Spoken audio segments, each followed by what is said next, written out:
Dr. Eric Kelly III and a host of phenomenal speakers from all around the globe for this 7-day virtual event that you don't want to miss.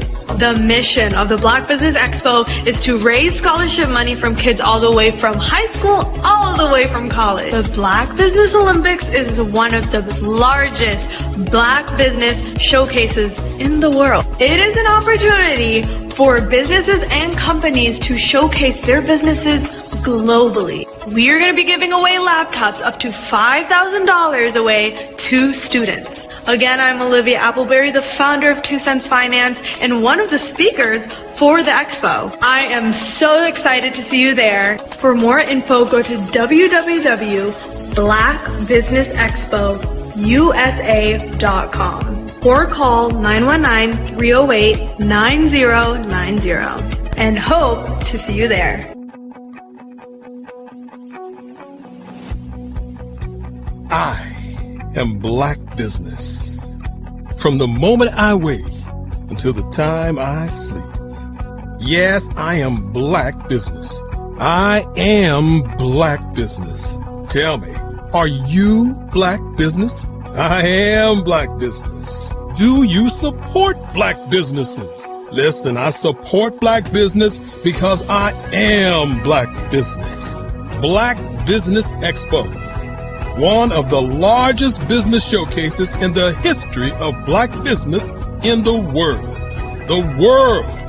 Sign up today at www.blackbusinessexpousa.com or call 919-308-9090. I am Black business. I am Black business. From the moment I wake until the time I sleep, I am Black business. I am Black business. Are you Black business? I am Black business. Do you support Black businesses? I support Black business because I am Black business. Black Business Expo, one of the largest business showcases in the history of Black America in North Carolina. Join Dr. Eric Kelly III and a host of phenomenal speakers from all around the globe for this 7-day virtual event that you don't want to miss. The mission of the Black Business Expo is to raise scholarship money from kids all the way from high school all the way from college. The Black Business Olympics is one of the largest Black business showcases in the world. It is an opportunity for businesses and companies to showcase their businesses globally. We are going to be giving away laptops up to $5,000 away to students. Again, I'm Olivia Appleberry, the founder of 2 Cents Finance and one of the speakers for the expo. I am so excited to see you there. For more info, go to www.blackbusinessexpousa.com or call 919-308-9090 and hope to see you there. I am Black business. From the moment I wake until the time I sleep. Yes, I am Black business. I am Black business. Tell me, are you Black business? I am Black business. Do you support Black businesses? Listen, I support Black business because I am Black business. Black Business Expo, one of the largest business showcases in the history of Black business in the world.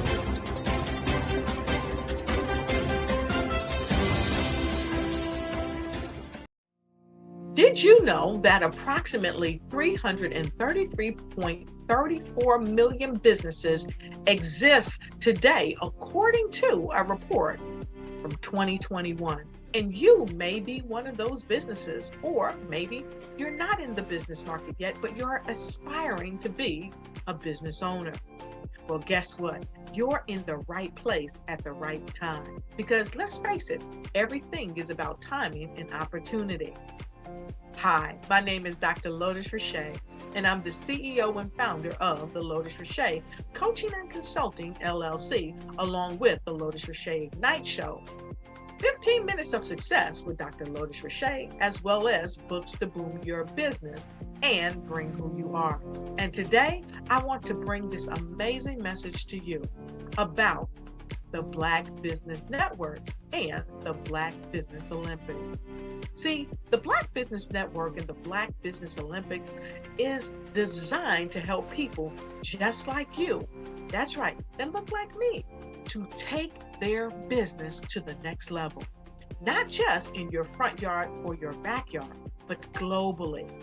The Black Business Network and Black Business Olympics is designed not to just help you survive, but to help you thrive.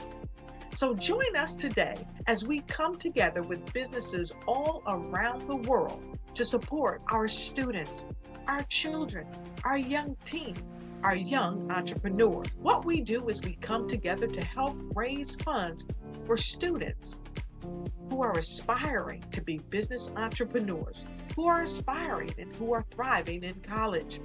We endow them with a wonderful opportunity to gain scholarship of either a laptop or several thousands of dollars.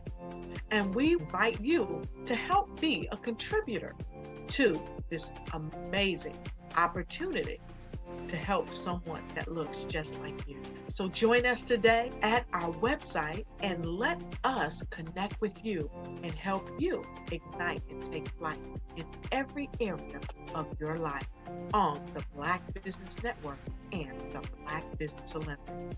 I'll see you.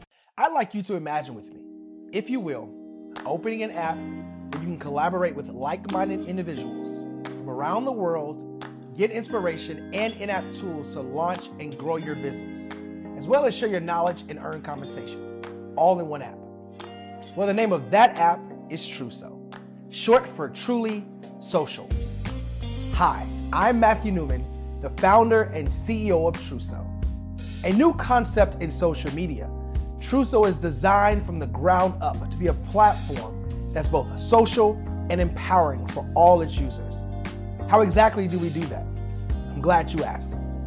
First, Truso brings the world together via video. Psychologists assert that video provides a significantly more effective connection than audio only. When you enter a community on Truso, you're face to face. Second, on Truso, you don't have to have 1 million followers to monetize. Our business model allows all hosts and moderators to monetize, no matter the size of your following, by 1, producing fee-based content, and 2, inviting others to join the platform as subscribers. Even more, Truso has an in-app resource library with over 100 free resources, forms, and documents to help you build your brand and grow your business. Third, Truso is inclusive. The deaf and hard of hearing communities make up 360 million people worldwide. Unlike audio-only apps, Truso embraces this community, providing a networking platform that allows them to participate via video and closed captioning. We even have a deaf and hard of hearing foundation in the works as well. Fourth, Truso is both social and safe. We refer to Truso as a virtual extension of the beauty shop, barbershop, and brainchild of the community. A place where there's laughter, along with wisdom, growth-oriented conversation, and genuine connections in a safe space. Truso even has proprietary security to ensure we maintain a safe environment for everyone. Where are we at now? Truso is live, y'all. We've launched in beta and we're acquiring users daily. We have an incredible development and marketing team, plus amazing celebrity influencers at the table, helping us spread the word around the globe, beginning within the African diaspora and beyond by creating a safe space for growth, connection, and collaboration. We're truly excited about Truso. We've created something special for which there is a global market. And we invite you to embark on this journey with us as a shareholder. The future for Trousseau is truly bright. Join us and let's go there together.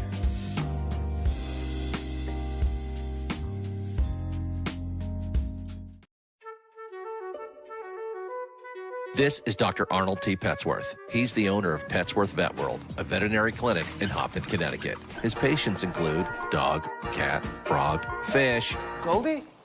dog, and this alpaca. Due to doctor-patient confidentiality, we can't tell you their names. Business at Vet World was steady, and then quarantine hit. Neighbors brought new four-legged friends into their homes. Bunnies. Bunnies everywhere. Dr. Petsworth welcomed these new patients with open arms. The only problem? There were more appointments than he could manage. That's when Dr. Petsworth turned to his American Express business card, which offers spending potential that's built for his changing business needs. He decided to hire a new assistant, Julio, and with spending power built for business purchases, he used his card to furnish a new exam room. Together, Dr. Petsworth, Julio, and American Express Business made sure all the pets of Hopton got the love and care they deserve. And everyone was happy. Get the card built for business by American Express.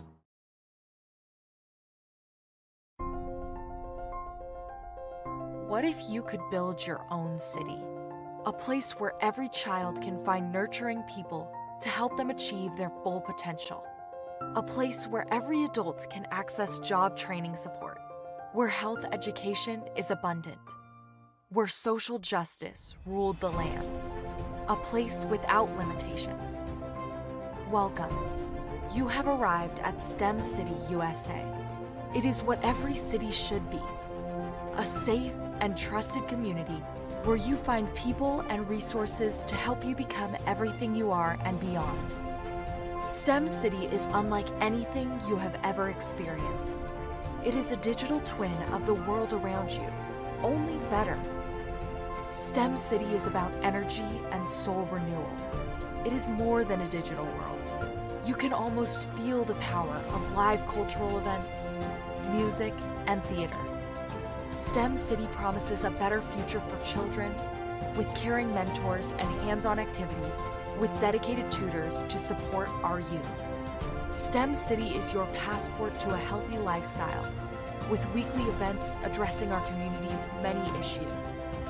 STEM City is your financial well-being with helpful information on wealth management, career advancement, job training, and so much more. STEM City is the community you deserve. It is the city where your dreams can come true.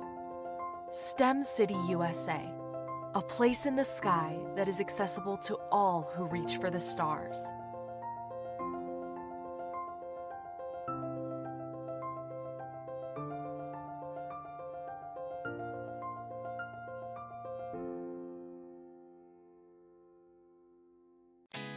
Did you know women represent just 3% of Fortune 500 CEOs and less than 15% of corporate executives at top companies worldwide? Have you wondered what the secrets are to getting into the top ranks, whether in the private or public sector? Do you want to figure out how to stop being held back in your career or passed over for promotion? Then you're in the right place. Hi, I'm Dr. Madeline Ann Lewis, President and CEO of the Executive Women's Success Institute. I have decades of experience in the military, the federal government, and corporate America, and my mission is to help women succeed and tap into their full potential. I want to reach 1 million plus women around the world to become the leaders they are meant to be. So if you want to move into a management or executive level position, or maybe you are a female veteran transitioning out of the military into business entrepreneurship, then reach out to the Executive Women's Success Institute at 301-693-3284. Let us get you on the fast track to success.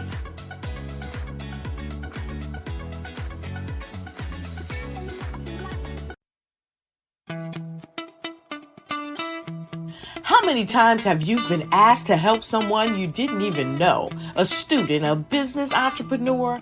Or did you ever even ask, where did they end up? that business, that friend, that entrepreneur. Well, just maybe they ended up in a gang, bankrupt, homeless, or worse, dead. Maybe they turned to crime, drugs, and alcohol. Did you ever wonder? Did you destroy their dream, or was your life always so easy? At the Black Business Olympics, we started a movement to help students complete. Give them hope and foster success. Help them to leave their dreams of providing laptops, computers, and up to $5,000 in scholarship funds. Today, we ask you to help a student, a business owner, or an entrepreneur to realize their dream by sponsoring them, supporting them, and buying from them. Consider this. With $1.6 trillion in our Black community, we only ask for a small donation for our students, our businesses, and our entrepreneurs. And you can change a life today. So I ask you, what are you going to do? Sit on the sideline and watch our students in high school be losers, miss out on their dreams from lack of resources? Or are you going to donate to the movement and change their future and yours as well? Give us a call today at 919-308-9090. Change their life by investing with action to the Black Business Olympic Fund. The Black Business Olympics, one of the largest business showcases of Black business in the history of the world.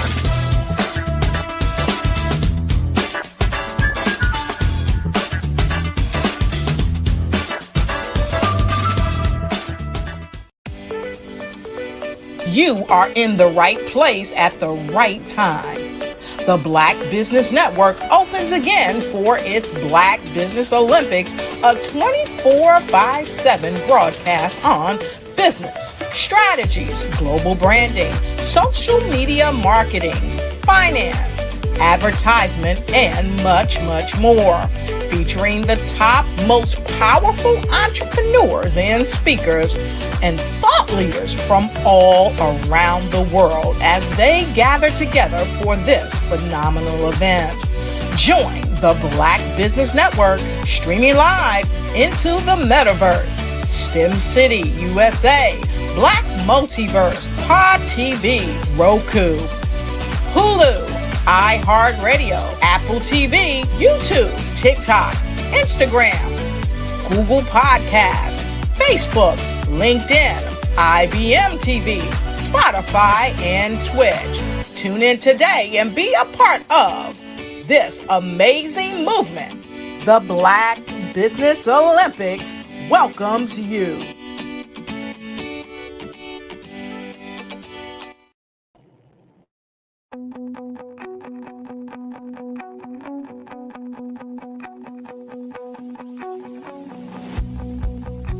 I am Black business.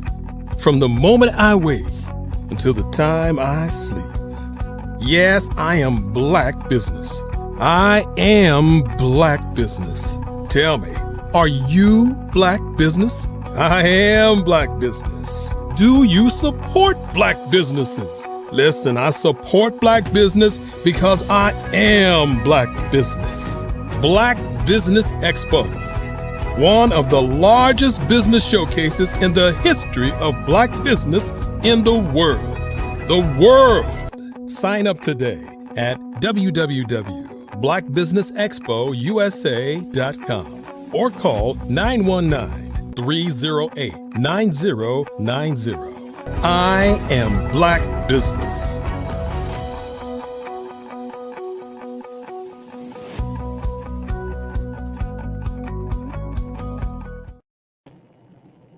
Good afternoon, business owners, entrepreneurs, thought leaders, and corporations. Welcome to the Black Business Network. My name is Helen Hicks, and I am your business moderator for this afternoon on the Black Business Network. The Black Business Network is a 24-hour business network showcasing Black businesses, business owners, entrepreneurs, and thought leaders worldwide. We have speakers from North Carolina, London, Singapore, Africa, Japan, and cities all over the United States. The Black Business Network is a global community sharing its business knowledge to empower, inspire, and educate businesses about business. Our first speaker is Arba Cooper of Digital Technologies. In 1996, Arba left her successful career as an engineer while she was young, married, and raising small children to pursue her home-based desktop publishing business. After designing over 300 websites, working for a digital marketing agency for 12 years, and being a SCORE mentor for 7 years, she knows what it takes to have effective digital marketing. Arba is passionate about using her skills and experience to empower entrepreneurs to understand effective digital marketing. She has a gift of teaching in a simple, fun, and engaging way. She offers training for websites, email marketing, video creation, and more. I present to you Arba Cooper. Thank you, Helen. You are very, very welcome. So great to have you here. I'm happy to be back again. All right. Well, genius is common, and I will see you on the other side. Thank you. Okay, I should have a guest with me today. I'm excited. Hopefully we will add him in here. There he is. Hey, how you doing? How you doing? Hey, Joe. So this is the platform I was telling you about. Black Business Network is awesome. I think that this organization falls in great with what we're planning on doing. And I'm not even going to butcher anything because I don't have an intro in front of me. So you can introduce yourself and then before we start chatting. Well, my name is Joe McCants. I'm the founder and CEO of Business Empire Financial. We're basically a business consultancy firm. We offer multitudes of services to help empower small business entrepreneurs who basically help them scale their business to new levels. Awesome. Thank you, Joe. And Absolutely. Joe has graciously accepted my invitation to come and do a chat with me today because Dr. Eric Kelly has been so nice to allow me to use this platform or to be on his platform. And yes, I can talk for 40 minutes straight with nobody, but today I wanted to mix it up a little bit different and then have my friend and business partner Joe join me. We're just going to have a little chat. And I believe we agreed, Joe, that our subject was going to be about how and why entrepreneurs should use systems for their business. Is that correct? Correct. Like that. Yes, more or less too, in terms of partnering, why is it also important to partner with other businesses and help them scale and grow their business overall? Exactly. Yes. Without giving any names because they're not paying us, how did you meet me? Do you remember how you met me? Well, it was through a social media platform where we exchanged information normally as a networking side. We got to get to know each other in a very short period of time within 7 minutes platform and truly see if it aligns on synergy on how can we do business together and partner up someday. Yeah. And and it led into future conversation and we followed with each other's multiple meetings we've had since then, and now we probably have one of the strongest, greatest partnership that's going to scale us to new heights. Exactly. We created some synergy, and that comes from common passions. And for those that, you heard my intro, and those that know me, they know my passion is really to help the entrepreneur, the solo entrepreneur, because I believe everyone should have a good foundation to work with. But the funny thing is, and Joe is still fighting with me with this term. I do not like to consider myself as a consultant because I am very straightforward. Sometimes I can be a little what's the word? Well, I could be intimidating at times, but I can also be just very, very short. And so I like to call myself a trainer. And because I feel that as a trainer, someone is coming wanting to learn a specific topic, I can teach on that and away you go. But so let's talk a little bit, because Joe, well, I want to add to, I definitely want to add to that, where I say a trainer is definitely a valuable position, but also a consultancy. But everything you said on your characteristics and how you are in your approach, that is exactly what it does. That's what it takes to be an awesome consultant. You gotta be fast, you have to be quick, you have to be precise, and you have to tell them the truth, right? And in reality, that's what's going to keep you in your position where they're going to keep hiring you and to pay you to do more for them. So you have all the fundamentals to do that. Well, I have paid for a consultant, and Joe is a consultant. And I would say number one for a solo entrepreneur, especially, get a consultant. Many times your struggle is because you are not working with someone that can get to know not only what you're trying to, where you're trying to go, but also where you're at and what may have you stuck.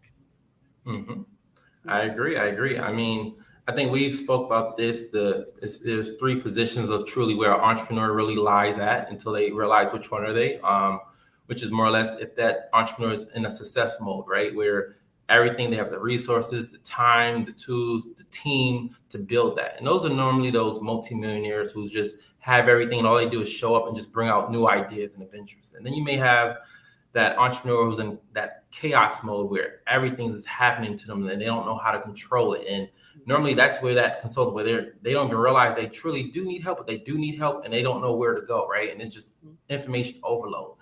And then that naive entrepreneur who think they know it all and they believe in a path that someone probably preached to them and told them that they were successful years ago and how to do it. And they realize they're still in the same position. You know, everything doesn't work. Just because it worked for one person doesn't work for another person. And in reality, that's where that true, I say, not even a consultant more or less, but a support team, right? A system, a process where someone can come with you and go with you or guide you along the way on the path that you need to end up at, or the desire of the business that you want to end up at. I should say. Right. And I have been in all those phases during my development, all of those phases. My story that I share often is that my degree is electrical engineering. It's many, many years old.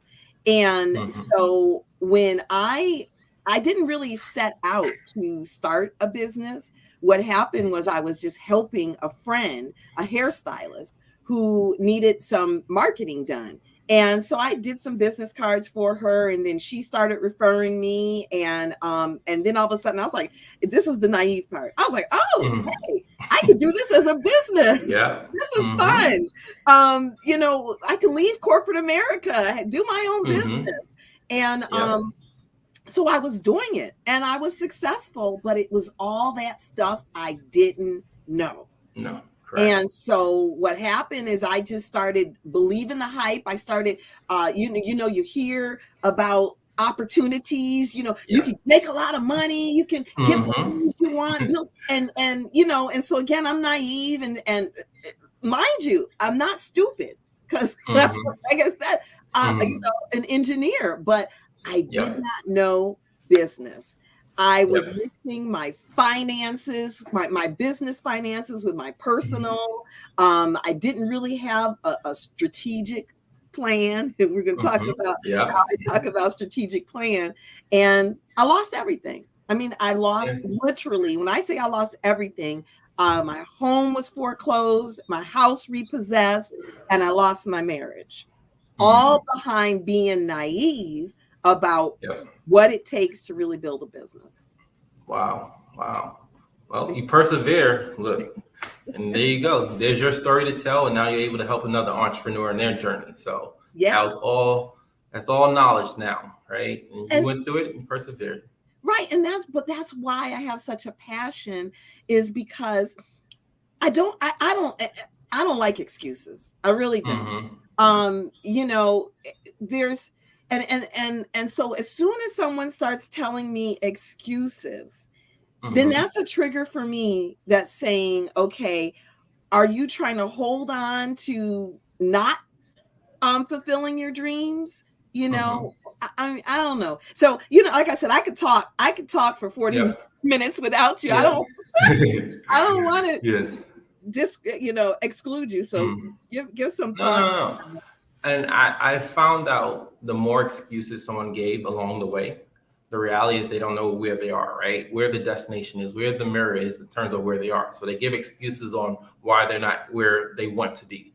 So that's where when you was kind of saying that strategic side, right? It's more of a roadmap. Let's identify where you want to go. We'll make a plan along the way. Say, okay, this is this destination here. This is where I need to go here, here, here, here. Along the way, you will have a rock and roll. You may trip. You may get lost. You're going to get tired. You may have to pivot and go another way, right? But once again, people, it's 1,000 excuses. In reality, it's so hard to be an entrepreneur. It's so hard to grow a business, right? Even if someone who's making $1 million to someone making $10 million to someone who's just making $100,000 in their business, right? All of it's hard. The businesses right now who we consult with, if you say, man, this person's doing over $10, $15 million, but then they've lost track of the fundamentals. They've lost the aspect. They may have had a good product to sell or a good system, and they generated a lot of traffic because they had a lot of money or resources. But then they realize, man, they're in that chaos mode, right? They think they're successful, and then they are also naive. But at the end of the day, their business is barely functioning, right? They're normally getting a lot of money from the banks. They're moving money around year to year to year. They're moving it for tax purposes. And it definitely sounds like someone who's in a smaller position in terms of entrepreneurship when they just start. So it's what's happening in big businesses is also happening in small businesses, right? It's just now where you say that coaching, that support team, all you need is the true guidance, and you need a plan to know where you're going to go ahead. Yeah, that's awesome. That's awesome. And that's why, again, I'm an advocate of getting the knowledge, getting the support. And if that means getting a coach, then get a coach. Look at the and I know I'm saying stuff that people already say about getting a coach, but look at all of the successful athletes. They all have coaches, trainers, trainer, coach, whatever you want to call it. 100%. Absolutely right. A support system. That's 100%. And you know what? And I think we lose. I'm gonna ask you a question. What do you feel in terms of responsibilities, no matter what industry you're in, but they're all the same responsibilities that entail? So I'll give, for example, everyone has to deal with marketing and accounting. What are some others that you feel that they also have to deal with? I think they really have to deal with their goals. What are they actually trying to achieve? Because some people say, oh, I want to make money. I want to make money. Well, for some people, maybe making $2,000 a month, that's good for them. Yes. But for somebody else, they want to make, $200,000 a month. Be clear about that. Be very clear about your goals. And then be very clear about your boundaries. That's what I had to learn. If you are raising a young family, and again, I had to learn this the hard way, then don't sacrifice your family to try to build your business if you don't have that support system to do it, Correct. So those are two of my things. There's a lot. Well, no. So let me go more into, I guess, let's say departments, right? There's a marketing department. Even though you could be your own individual in your own business, in reality, there's still a marketing department. You're just the head of that, right? And the only one of it. Right. So what other departments, I would say, like, that's why I said accounting, marketing. What else would you say is a responsibility that you have to have? Well, because I know I love this. So you're asking me questions because you work with a lot of corporations. And I still, sometimes I stay in my little solo entrepreneur mindset. But given the fact that I've obviously worked in corporations, you need marketing, accounting, HR, depending if you have a facility that you're operating out of. You're going to need the operation. Facility, somebody in facilities. Hard to say because I'm doing everything. Okay. No. And that's the thing, right? It's so hard to say. And that's that naive part where we get a product and we get so caught into the product and someone has to say, you can sell it. And then it's, what about the business structure? What are you covering? In reality, even though they talk about organizational charts for big businesses, but you need an organizational chart for your small individual business. Because let's say you start selling and you start getting clients, you start doing all those things. What about the latest technology, right? That's actually a thing now. Technology, if you have the latest systems, automation, the process of onboarding a client can take forever. So it's extremely important that you have a technology, more or less, department, and then also bringing it down to the plans. And then let's say, like you said, HR, how are you getting paid? What is the system that you're taking? Are you using a third-party company, or are you just pulling money from your business account and putting it in your personal account, right? That's an actual thing to actually know. What am I doing? How am I utilizing, allocating the resource of the money that's coming through? Another one is sales, right? That's a sales department. My God, right? Yes. Sales and marketing, there's two different departments. And you know what's funny? I've come to realize people so infatuated with the whole marketing side, right? It's the cool thing, it's the engagement. But a lot of times people don't know how to close that person. Once they get that lead, what happens next? How do you convert them to a client, right? They think, oh, I have a good product and I know you need it. And they think that's not sales. There's a closing to it. There's a persuasion out of it, right? There's a commitment, a connection. But all I have to say, I'm going to add one more, which is education, right? Is the ongoing education. That's an actual department, because you can get stagnant in your business. But all I have to say, right, it's so hard to do it alone. Yeah. Right? Wouldn't you say? Because it can get overwhelming. It's only 24 hours in a day. Yeah. And one of the departments we really haven't mentioned is servicing that client, right? So if you're the individual, like you said, using marketing, you build websites. So if you're building a website with a new client call, or you missed a new lead, and all these different things. And the one word that I love, and I think it actually scaled, I have an additional business, which is a trucking company, right? And we did probably about $2 million loan last year, because it's called joint ventures. We collaborated, and we grew, and we expanded into almost 8 different states within 6 months because of the joint venture approach, which is, doing collaboration, see who you can have synergy with, similar to yourself. Like now, Business Empire Financial is going to have the most incredible training program, right? And that's the excitement, because bringing you on is now we're going to be able to offer weekly training. But that's the value of joint venturing. That's the value of basically, I can say business strategy, I can say all these things, but now if I try to personally, or one of my other teammates try to personally add that department, I'm pulling from them. Right. But if I have someone who's inspired by it, who loves it, who's motivated by it, now we just added value, right? Now we just growing. Keyword empire. Now we're growing an empire. Right. That's awesome. There's 2 things that you said that I want to touch on, and I hope I can remember them, because I just go flighty. I'm going to hold on to the partnership part, but about knowing where you want your business to go, and really I guess the operational part.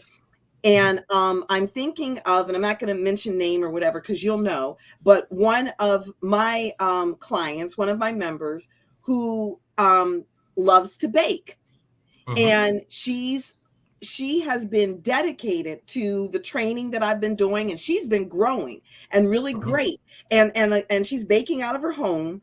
But our meetings are virtual. And she has got her, if you want to call it elevator pitch, or her website. So her marketing, she has really gotten good with it, to the point that everybody, including yourself, who gets on these virtual calls, they're like, do you ship? Can you ship?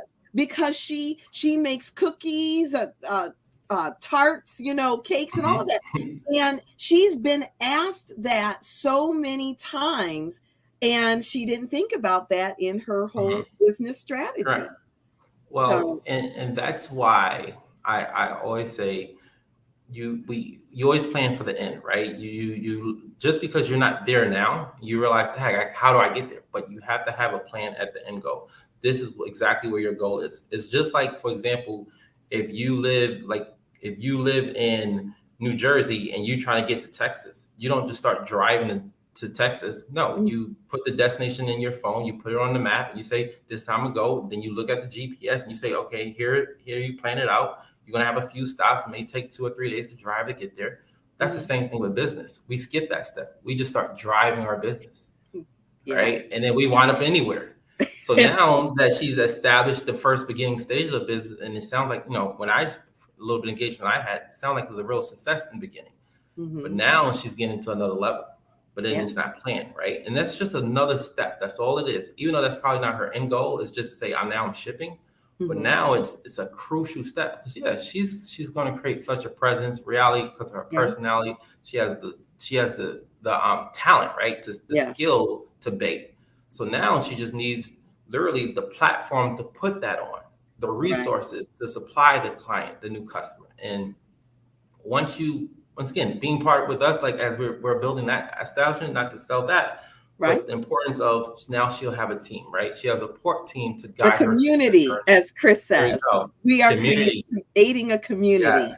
Yes. I love that. So, well, I want to kind of rabbit over there, but the one thing, make sure I come back to partnership and how that worked for me in the past. The thing about not having a clear plan for your business is 2 things can happen: that you can get diverted because you're chasing something else, and that's not really in your it's not really in your goal, it's not in your brand, or whatever, and you can chase that, and then you've clouded up your brand. Or what can happen is that there can be opportunities that you didn't think about that could get you to that next level. And so I think that's what's happening with her, is that she didn't realize it's shipping. Even, with doing a business plan, she probably hadn't thought about shipping, but she didn't realize that by networking and being on these virtual calls and meeting people outside of our current location, that's an opportunity that now she needs to address, So. Correct. 100%. And I think if you are open-minded, and I think this is the only reason why, for example, let's say what we do now as a firm is basically we are open-minded, right? To, for example, I can say, man, we have a marketing department, we have a training, we can consult, right? But the open-minded say, you know what, because that word you said is community, right? Open-minded say, man, we want to build a community. We want to build a way to collaborate with people and that joint venture together. And then it makes you think forward, because, well, if I bring this person on, they're going to challenge me and they may ask me these questions, or they may ask something for my services, right? And I need to be able to provide that for them, or let alone teach them how we can work together, whatever that looks like. Right. And I'm super excited with the word community that you just said, though. I'm stuck on that because that's the key, right? Community networking, but the community side is the platform that people come together and just strategize. Right. And be able to, and to allow in a safe, supportive environment for them to get to whatever next level that is for them. That's what's really important. So what I wanted to share is my personal, where it just really blew up my business. When I was in Atlanta, and I'm one of those, I just jump in it. If I like it, I'll pay for it, and then figure it out. That's me. I'm the one. And if anybody can relate to that, then you need to have somebody with some strategy so that you don't do what I did. But, because I had money, something sounded great. I did it, jumped into it. So this was in Atlanta. And again, I already had my own little desktop publishing. And there was an opportunity to publish a wedding magazine. And it was a little wedding magazine. It was monthly. So the franchise that I purchased, they did all of the printing, of the publication, and they had the shipping. So they had that system. And so I paid for that system. And my job was to find advertisers for the magazine. So I was successful with that because I knew about marketing and sales, So I was getting, again, caterers, DJs, florists, or whatever. But these were all solo entrepreneurs. And I would ask them for their advertising material. They looked at me like a deer in the headlights. They thing about advertising or whatever. So I started doing monthly meetings, and it was training because I knew that my advertisers, they needed training. They needed to know, like you said, once they get the business, once they get the leads, then how are they going to convert them? So I was doing all kinds of things like that, and it really grew. It grew really big. And then it was like too much for me. And I started saying, so in my meetings, I kept saying, if there's anybody else that's passionate about, helping entrepreneurs and want to help me build this community, come forward. And this, as vibrant and as much energy as I have, this other woman, she came up to me and she topped me. Yeah.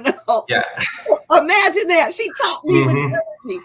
We got together and we were like a ball of fire. She was a event planner, consultant. She was a consultant. As a matter of fact, she was a wedding consultant, event planner. And we collaborated together. And so she was doing all of the customer facing stuff. Okay. We started doing bridal shows, events, and I was in my element. She was in her element, and we took Atlanta by storm. Yes. No, and I think you hit on the head on two things I definitely want to tap into. One, I'll hit on the end, which is, it's like once you stay in your lane, right? It's, for example, you don't say, hey, well, as we've joined, it's not, hey, I wanted to over strategize, I want to take on this. It's, hey, this is what I'm specializing in, right? And then it grows from there, right? That's that community base. That's that joint venture where now we're able to give that client that love, right? And overachieve on that one personal thing. And literally your skills, your knowledge probably brought so much value to her as her platform brought a lot of knowledge to you, and it grew. And that's the beautiful side of it on teaming up together. And then something you said in the beginning, which I think it's definitely truly to address, is, let's say that after COVID, post-COVID now, but it's during the COVID era, or during that time, is a lot of people had to do something, right? And people started saying, you know what, I want to work on my own thing. I don't like that I was not working. I need to come up with an emergency plan to never make sure I'm ever laid off. I'd rather do my own business, right? And what happened during that time, there's a lot of courses, there's a lot of information that was out there, and everyone started a business, right? Everyone started some kind of venture that went on. And once again, we were so focused on the actual product. And then we so focused on the sell of what someone gave us to sell. And now we sound like a robot, and we think it's going to, because it worked for them, right? Right. And that's the lost entrepreneur side, though. That's the normal cycle. And that's the thing that I want to be an advocate to make sure that we all understand, that it's okay to do that, but it's also understanding that it's okay to really take it and say, you know what, as if you had a new baby, a new child. Your new business is a new child. You need to nurture it. You need to make sure it's structured properly. You need to make sure the direction, like, for example, you don't just say, hey, here's a baby, go eat, go run, go play. No, you need to put the diaper on it, right? You need to feed it correctly. You need to make sure it's sleeping. You need to make sure the home is intact. All those things. That's the same thing you need to do with your business, though. And I'm happy that you said you went out and found that support, or let alone it was synergy, that how you found that person. And right. That's awesome. You put it out there. How they say, a lot of people say, you put out that energy, you know, you get it back. And I just have to make a personal note. You know about children. Yes. you have 4. Yes. And thankfully have that brand new baby. Yes. So when people say, well, I have a kid and I don't have time, you can make time, right? Yes. And it's something else. And your daughters are working. You're Yes. Yeah, you put them to work. You teach them entrepreneurship now. Right. The oldest managed basically the CRM, making sure they get in there correctly, make sure they're coded correct. And you're saying oldest. Tell them oldest. How old is she? So the oldest is 13, and then we have a 9-year-old and a 7-year-old, and now we have a newborn, literally 2 weeks old. And then, but more or less, we're a blended family. So even though we said it's total of 4, but in reality, we have a family of total of 8, right? So I have a total of 8 kids. Yeah. The highest age is 16. So yeah. But you said, so it's your 13-year-old that's managing your CRM? Yep. She helps. She does the support. She manages the CRM. She's learned about the technology side and also the follow up and make sure everything's put in the system. So like, when we meet, she makes sure, even though it's once again systemized, automated, she makes sure it's coded right.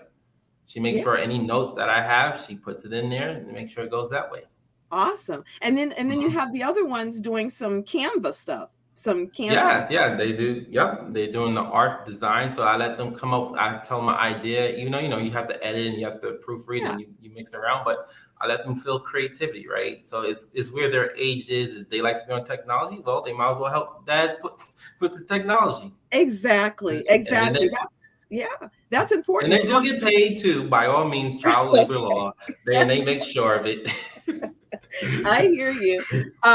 So for those that don't know, my son is like your age, but my son helps with my video. He does a lot of my video editing and graphic design. So that's the thing we need to do and I know that Black Business Network. You saw the commercials that ran before it, and this is why I support this platform as much as I can, because it's about helping the younger generation, helping them to get their, I believe, laptops and technology, and that's where our people we need to you're doing, raise our kids in technology is here. It's in the school. Here.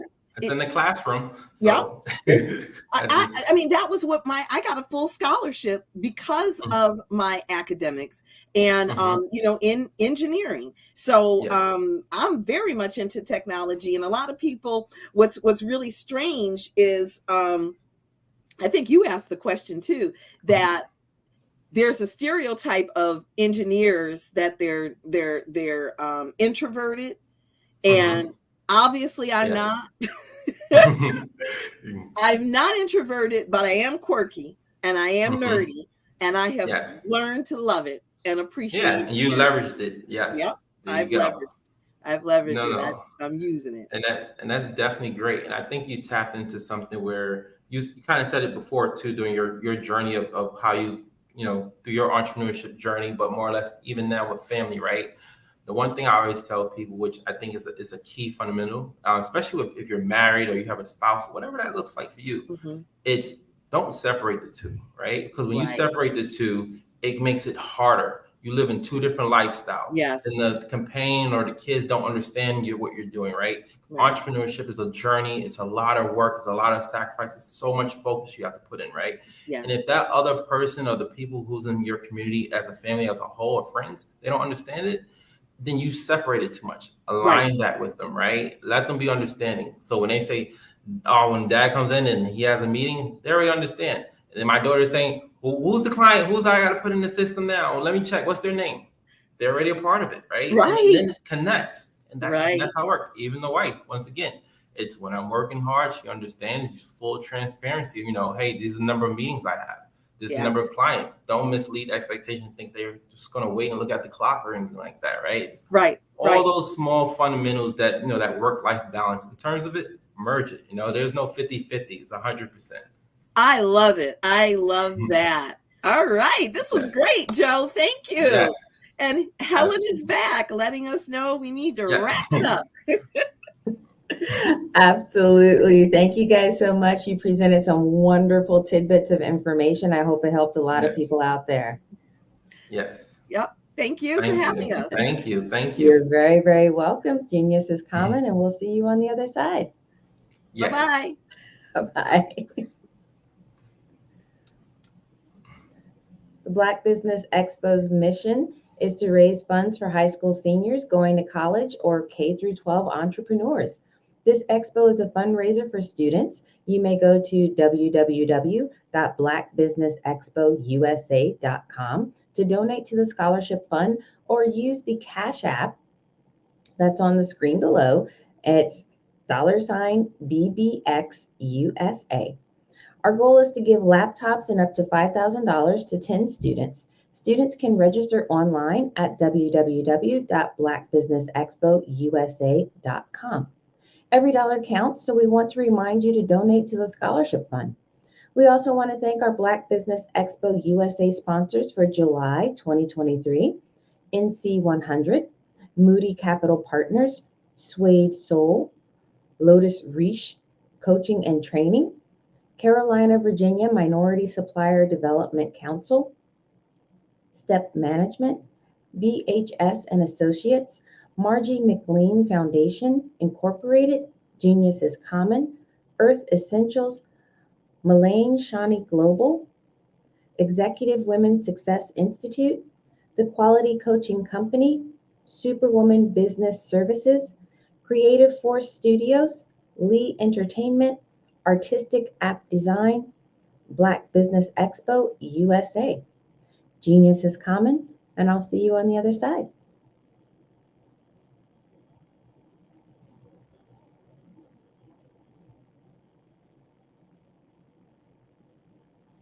I'm Kennedy Harris. My genius is being an entrepreneur. I'm the CEO of K-Lock, a company where I develop my very own line of kids supplements. I currently market my multivitamin for kids to help combat weak immunity. During the pandemic, research has shown that having a strong immune system is key to fighting off disease. My vitamins are for kids, but adults can benefit from them as well. I'm adding a proprietary blend to my supplement line. I want to create my own blend so that I have a competitive edge in the marketplace. Staying healthy is important to me so that we live longer and have healthier lives. My website is klockproducts.com. That is Klock. Genius is common.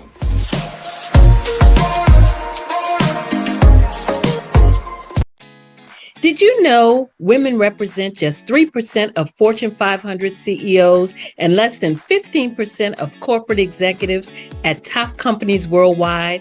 Have you wondered what the secrets are to getting into the top ranks, whether in the private or public sector? Do you want to figure out how to stop being held back in your career or passed over for promotion? Then you're in the right place. Hi, I'm Dr. Madeline Ann Lewis, President and CEO of the Executive Women's Success Institute. I have decades of experience in the military, the federal government, and corporate America, and my mission is to help women succeed and tap into their full potential. I want to reach 1 million plus women around the world to become the leaders they are meant to be. So if you want to move into a management or executive level position, or maybe you are a female veteran transitioning out of the military into business entrepreneurship, then reach out to the Executive Women's Success Institute at 301-693-3284. Let us get you on the fast track to success.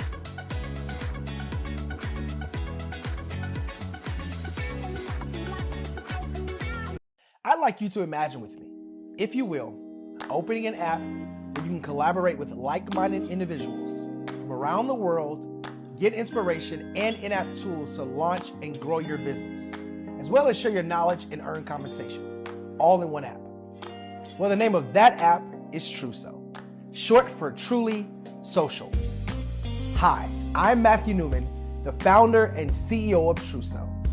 A new concept in social media, Truso is designed from the ground up to be a platform that's both social and empowering for all its users. How exactly do we do that? I'm glad you asked. First, Truso brings the world together via video. Psychologists assert that video provides a significantly more effective connection than audio only. When you enter a community on Truso, you're face-to-face.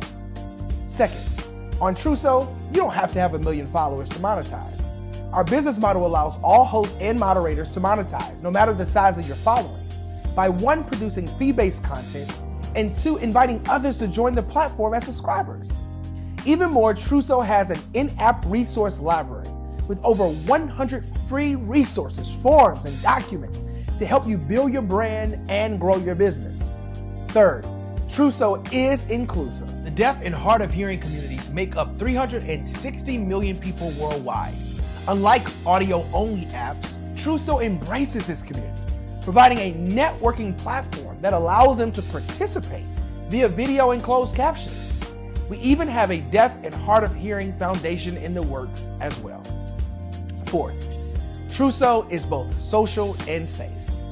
We refer to Trousseau as a virtual extension of the beauty shop, barbershop, and brainchild of the community.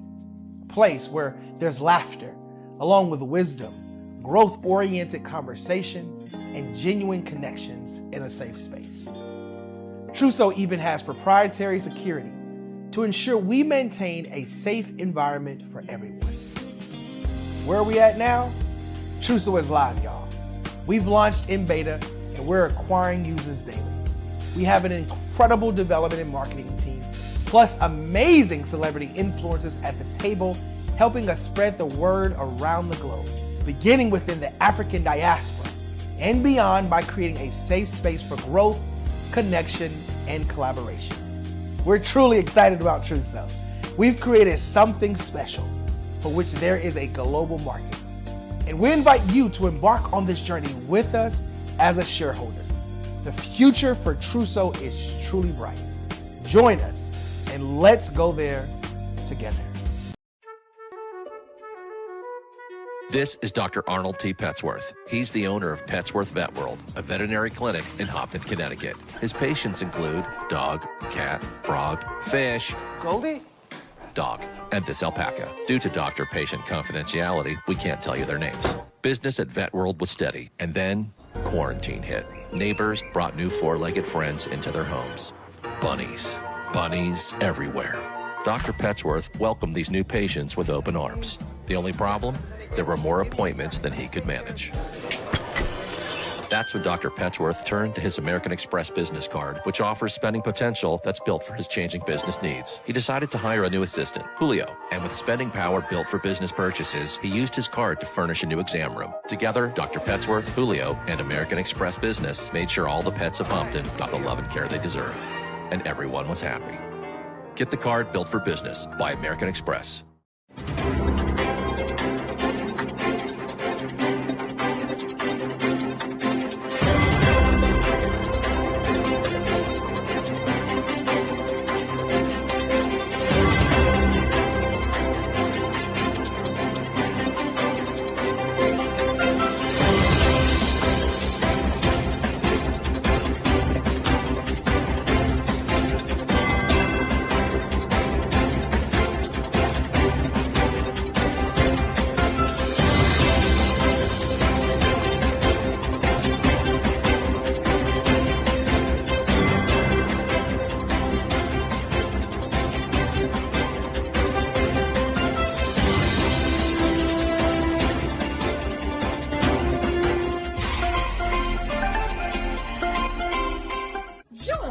Dr. Eric Kelly III and a host of phenomenal speakers from all around the globe for this 7-day virtual event that you don't want to miss. The mission of the Black Business Expo is to raise scholarship money from kids all the way from high school all the way from college. The Black Business Olympics is one of the largest Black business showcases in the world. It is an opportunity for businesses and companies to showcase their businesses globally. We are going to be giving away laptops up to $5,000 away to students. Again, I'm Olivia Appleberry, the founder of 2 Cents Finance and one of the speakers for the expo. I am so excited to see you there. For more info, go to www.blackbusinessexpousa.com or call 919-308-9090 and hope to see you there. I am Black business. From the moment I wake until the time I sleep. Yes, I am Black business. I am Black business. Tell me, Are you black business? I am black business. Do you support black businesses? Listen, I support black business because I am black business. Black Business Expo, one of the largest business showcases in the history of black business in the world. The world! Sign up today at www.blackbusinessexpousa.com or call 919-308-9090. I am black business. I am black business. From the moment I wake until the time I sleep, I am black business. I am black business. Are you black business? I am black business. Do you support black businesses? I support black business because I am black business. Black Business Expo, one of the largest business showcases in the history of Black America in North Carolina. Join Dr. Eric Kelly III and a host of phenomenal speakers from all around the globe for this 7-day virtual event that you don't want to miss. The mission of the Black Business Expo is to raise scholarship money from kids all the way from high school, all the way from college. The Black Business Olympics is one of the largest black business showcases in the world. It is an opportunity for businesses and companies to showcase their businesses globally. We are going to be giving away laptops up to $5,000 away to students. Again, I'm Olivia Appleberry, the founder of 2 Cents Finance and one of the speakers for the expo. I am so excited to see you there. For more info, go to www.blackbusinessexpousa.com or call 919-308-9090 and hope to see you there. I am black business. From the moment I wake until the time I sleep. Yes, I am black business. I am black business. Tell me, are you black business? I am black business. Do you support black businesses? Listen, I support black business because I am black business. Black Business Expo, one of the largest business showcases in the history of black business in the world.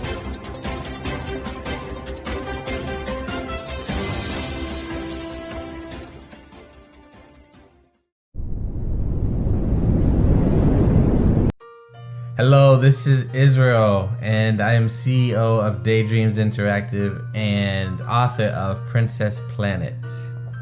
So, genius is common, and as a kid, I loved to daydream. Even as an adult, I loved to daydream. And when my daughter became 6 and loved princess characters, but we just could not find the diversity that showed her, we created our own characters. So, for instance, you have Princess Nulu right here. Princess Nulu is from Uganda, and her genius is that she loves to take care of animals. She can actually even listen and hear what they say. And then we have Princess Isabella right here. Princess Isabella, she's from Cuba, and her genius is biochemistry. One day she hopes to eliminate disease. Then we have Princess Nia right here. And Princess Nia is based off of my daughter. And she is what she wants to be, the greatest dancer alive. So that's her genius. So what's your genius? My genius is my imagination. Genius is common.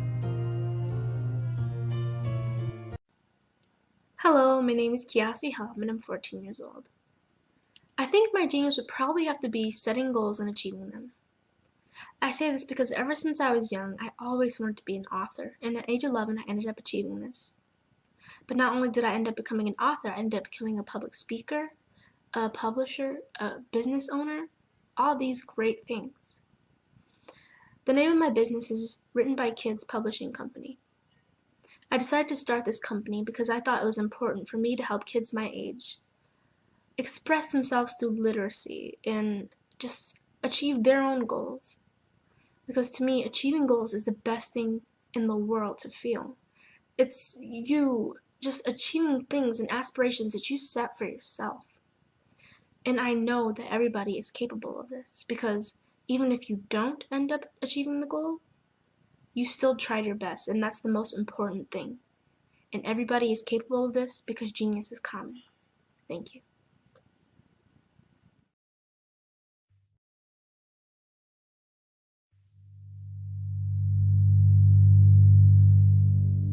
So what we have to do is when we get in a spot, we need to create some spots for us.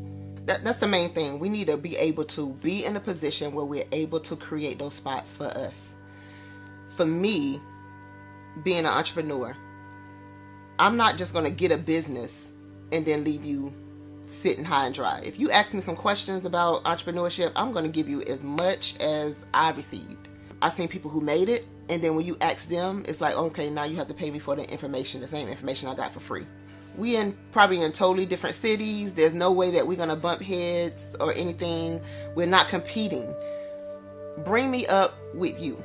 And so I just think that whatever education that I have, then I need to be able to give that to my own as well. So create the spots. You can create the spots when you get there.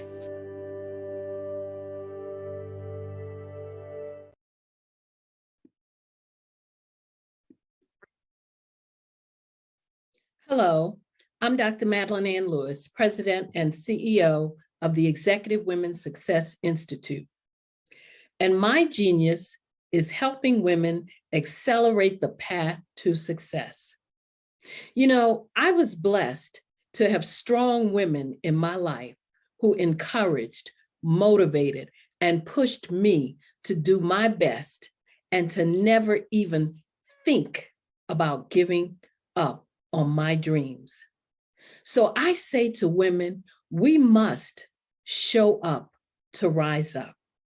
We have talents and potential, but who will see them if we don't speak up and get noticed? I know that women are a tremendous resource on this planet, and there is nothing more fulfilling than helping a woman tap into her full potential. I do this because I want to be a part of helping as many women as I can to show up, to rise up. I do this because genius is common.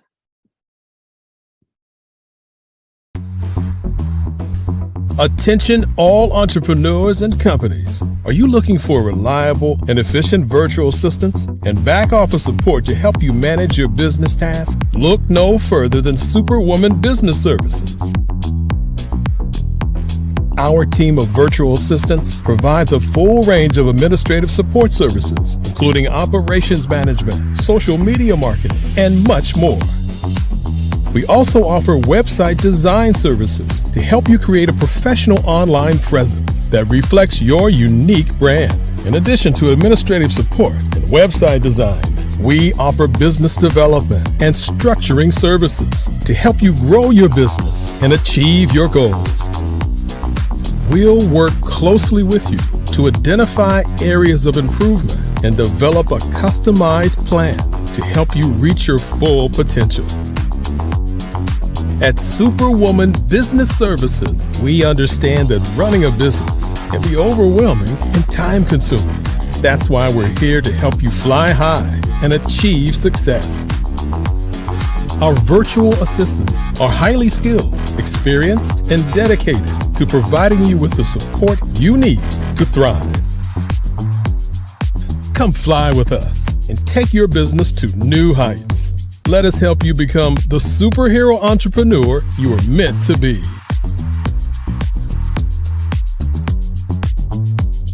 Contact Superwoman Business Services today to learn more about our back office support services. Come fly with us and take your business to new heights.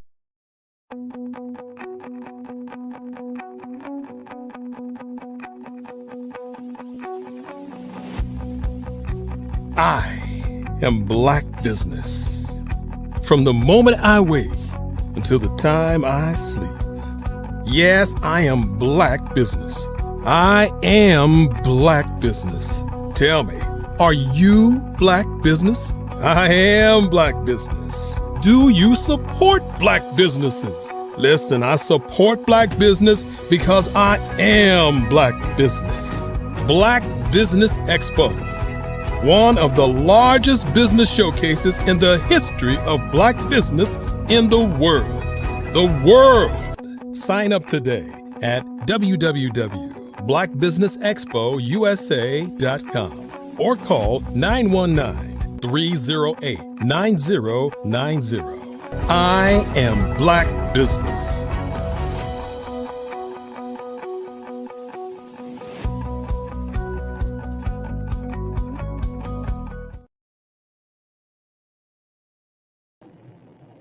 Good afternoon, business owners, entrepreneurs, thought leaders, and corporations.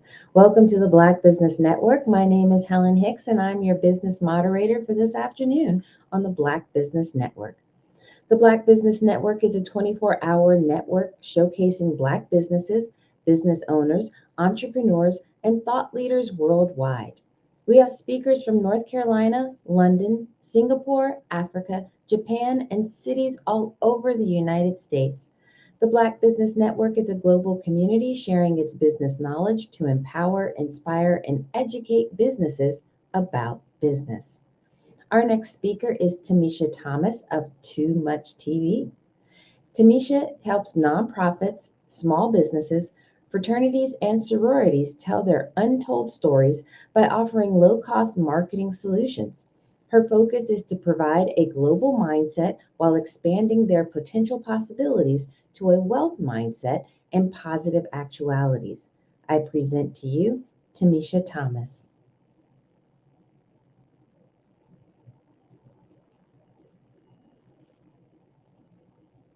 Oh, we can't hear you. You got to turn your mic on. Hi, Helen. How are you? Great, great. Nice to see you. Thanks so much for being here. Well, thank you for having me. No problem. Genius is common, and we'll see you on the other side. Well, thank you. Hello, everyone out there in Black business networking Olympic world. I'm Tamisha Thomas. Yesterday I was moderating. Today I'm here to talk about standard operating procedures in your business and why they are important and why you need them. And usually when I put together what it is that I'll be talking about, I'm talking about it because I'm actually going through it myself. And so I'm not an expert in it. It's just that as I move through growing my business and being able to place it and scale it and bring people to it that can grow it, basically I'm implementing these strategies and I'm going to share them with you in the Black Business Networking Olympic world. And so today we're going to be talking about standard operating procedures and why you need them and what should be included in your standard operating procedures. And so a lot of times standard operating procedures are called SOPs. And they are essential for nonprofit. And we're going to look at this from a whole nonprofit perspective. If you've watched me in the past, you know, I have two businesses. I have a nonprofit and I have a for-profit. The nonprofit actually is what I feel like is a career pipeline for industry. We've operated several programs in that nonprofit, but currently right now we're running two programs. One program is the TMT Mentee program, and we're working with Shaw students and we're teaching them and we're giving them hands-on training in mass communications, letting them work with small businesses to fulfill their marketing needs. We do website design, video production, creating functional websites, webinars, those types of things as far as marketing. If you've watched in the past, you know that my background comes from radio. I work with Mr. Batts, WEP Radio in Huntsville, Alabama. That's what qualifies me to do the work that I'm doing with the mentees. The other program that we're currently running right now within the Team to Youth Community Foundation is the Cyber Bears. They're a robotics team. That was just something that was gifted to me from the gods when I first put the Team to Youth Community Foundation together. I wrote it so that it can encompass African-American children learning STEAM, science, technology, engineering, arts, and math. And what better way to prepare our children, our youth, for the fifth industrial revolution than a robotics team, right? So we are part of First North Carolina competition team. It's one of the larger robotics competition teams.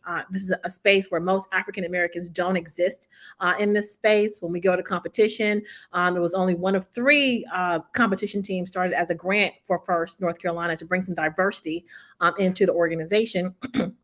And these kids actually build an industrial size robots for 6 weeks, starting off in January, and they actually compete against other schools. Most of the kids are actually involved in schools with large resources to be able to see who can build the best robot. They score points. They come into an alliance. They pick teams, and then they actually battle for competition for regional, for state, and then they go off to world competition and actually are challenged.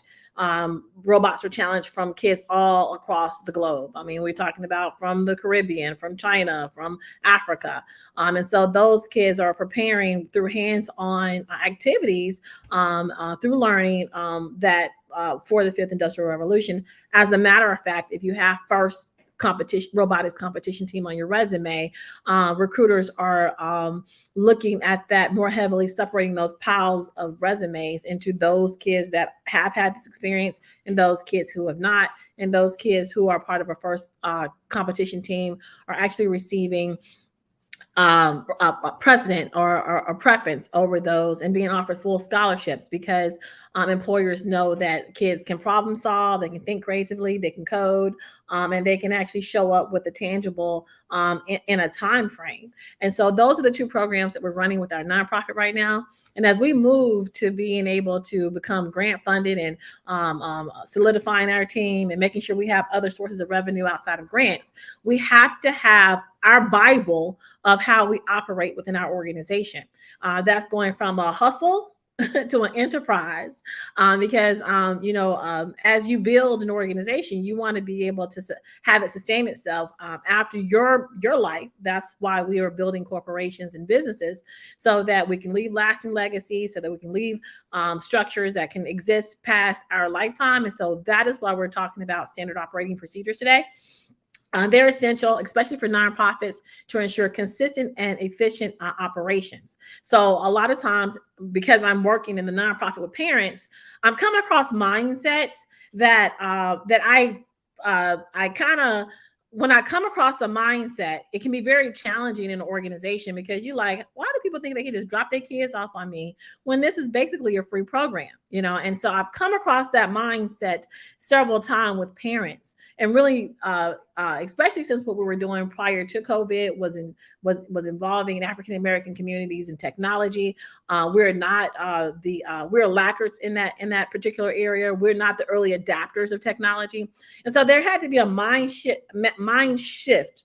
And so a lot of times it become very confrontational with parents when I'm presented with a particular mindset of you just going to drop your kids off on me and leave and don't want to give money to the program. And so what I do is I kind of examine that mindset while I'm working with the parents, and I turn directly to my SOPs and make sure that our standard operating procedures begin to help the parents shift, and the parents and the students help shift their mindset from, hey, I'm gonna drop my kid off on you, to hey, we're gonna support and engage our kids and become the powerhouse around our children that we need. And the reason that that's urgent is here in North Carolina, our governor just recently issued a state of emergency for education, and that they are truncating monies from public schools to private schools.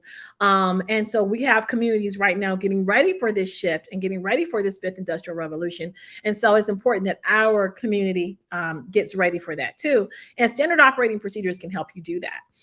So the first thing that you want to have in a standard operating procedure is your purpose and your scope. You want to have a clear and defined purpose and scope of the standard operating procedure, outlining what process or activity it covers and its overall objectives. So in our organization, our purpose and scope of our standard operating procedure is to make sure that we are managing all of our programs in an efficient way, making sure that we're evaluating all of our programs, making sure that we have a document of what those programs are, who those programs attract, what we expect for those programs. And so the first part of actually laying out the standard operating procedure is to define your purpose and scope of what this document is going to govern within your organization. And if I can pull up our standard operating procedure, I can give you an example of what that sounds like. The TMT Youth Community Foundation is dedicated to empowering and uplifting young individuals through our comprehensive programs to ensure a smooth and effective execution of our initiatives. We have developed standard operating procedures that outline our process and best practices. Our SOPs serve as a guide for our team, providing clear framework for implementing our programs and delivering impactful results. These procedures cover various aspects of our operations, including program development, participant engagement, volunteer management, program implementation, evaluation, and improvement. By adhering to our standard operating procedures, we strive for efficiency, consistency, and excellence in all aspects of our work. These procedures enable us to make a lasting impact on the lives of our young individuals, empowering them with the skills, knowledge, and support they need to thrive. So there in our standard operating procedures, we've laid out the purpose. We're governing our volunteers. We're making sure that we have programs that have outcomes and expectations, and clearly we're setting up our standard operating procedure as our Bible within our organization. The second thing that your standard operating procedures should consist of is your roles and responsibilities. You want to provide a step-by-step description of the process, outlining each activity included from start to finish. I'm sorry. I read the wrong thing. The second thing that you need to have is your roles and responsibilities. You want to identify the individuals or teams responsible for executing the process and their specific roles and responsibilities. And we do that within our volunteer management section of our document. Our volunteers play a crucial role in our foundation. Our SOPs detail the recruitment, training, and support process for our volunteers, ensuring they have the necessary resources and guidance to make a meaningful impact on the lives of the young individuals we work with. So under our volunteer management and our under that scope, we let everyone know what they're responsible for, their roles and responsibilities, what the requirements are for that particular title. And we use several systems to help manage our organization. And I'll give them to you right now. I really like to be able to kind of let people know kind of what systems we're using. We use Homebase for this, and Homebase is actually free to actually have a jobs board so that you can actually put down your role and responsibility. People can actually come there and upload their resume. So there's actually a system and a catalog of the people that are actually coming to apply, and it directly connects you to the internet. So Homebase not only allows you to set up a jobs board that is there. I think the job board, I think it may run for like 3 weeks. A lot of times I'm just using this for internal for the people that are currently working with my organization. But a lot of times I'll have people reach out, send me my resumes. I've got 2 or 3 resumes that I wasn't really soliciting because we're not really funded right now for those roles outside of the people that we're currently working with in training. But it does connect you to, I think, some of the sites out there. I can't think of them from the top of my head. Job Recruiter. about 3 or 4 sites, and you can actually pay more to have your resume boosted to the top. But I found that people have found us using Homebase, and very great system to use. It's free to be able to do the jobs board. It does cost you a little bit more if you want to have your employees check in, but that part of the software is free. So let's get back to number 3. You want a process description. And for me, inside of my nonprofit, I say a program description. It provides an idea of what a program should consist of. And so what I want to do is I want to kind of give you what our program plan sounds like for our cyber bears. Remember, that's the robotics competition team that I told you about. What we do within our program plan, we actually have a program overview where we talk about the overall program, and I'll read for you what the Cyber Bears program overview sounds like. The Cyber Bears robotics program is dedicated to preparing students for participation in the first North Carolina robotics competition. This comprehensive program will provide students with the necessary skills, knowledge, and experience to design, build, and program a competitive robot. Through membership, hands-on activities, and teamwork, students will develop the technical expertise, strategic thinking, and collaboration abilities required for success in the competition. So we also have program goals. It tells us what the goals are. Our goals are to prepare the students for the first North Carolina robotics competition. Our goal is to develop, number 2, develop students' technical skills in robot design, construction, and programming. Number 3, foster strategic thinking, problem solving, and critical analysis abilities. Why? Because those are the key words for preparing students for the 5th Industrial Revolution. Our program goals are 4, to promote teamwork, communication, and leadership skills. And 5, our program goals are to cultivate a passion for STEAM disciplines and foster a competitive spirit. We also talk in the program plan about the program duration.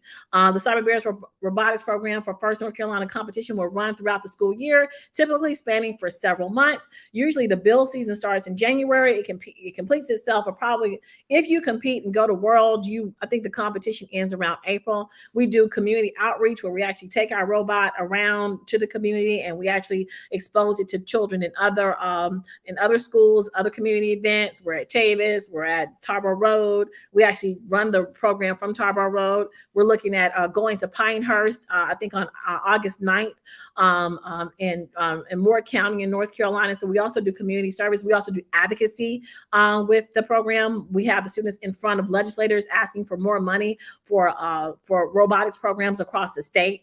And so those are some of the things that the kids are doing within the program. And we define all of that in our program plan. We talk about our target audience in the program plan, who we actually accept kids. It's a high school competition team. We accept kids from ages 14 to 18, but because we're still developing, I will take kids that's younger if they have an interest and their parents are willing to come in and help us fundraise and those types of things. Our program activities and curriculum, so you want to line that out. What do? We do recruitment for team formation. We do a kickoff with the robotics club. There is a kickoff. This year is in Overhills School in I think it's kind of like right past Fayetteville. And so all the competition teams come together. We get the rules for the robot every year. There are different rules for what the robot can do, what the robot must pick up, how you acquire points within the competition. And they give us all of that at kickoff, which usually happens around the first week in January.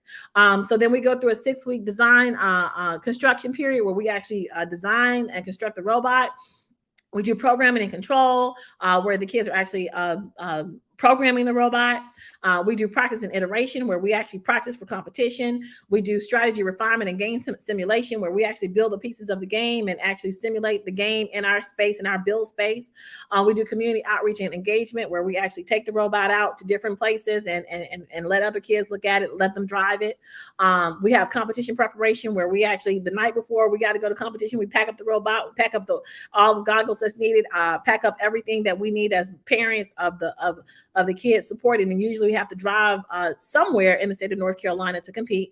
Last year was very, very convenient because we were actually competing locally to save some funds. It actually takes about a good $40,000 to run a robotics program.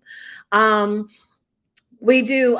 Then we compete. Usually we compete 2 times before we're selected on whether or not we actually won for our regional competition. And then we come back in and we post competition reflection and celebration, where we actually get with the parents and say, okay, how did that work out this year? How did it not work out this year? What do we need to do different? How can we improve our process? How can we recruit better? How can we have more money to spend on the robot? And so, and then we do program resources and support. We have to have a budget. We do program evaluation.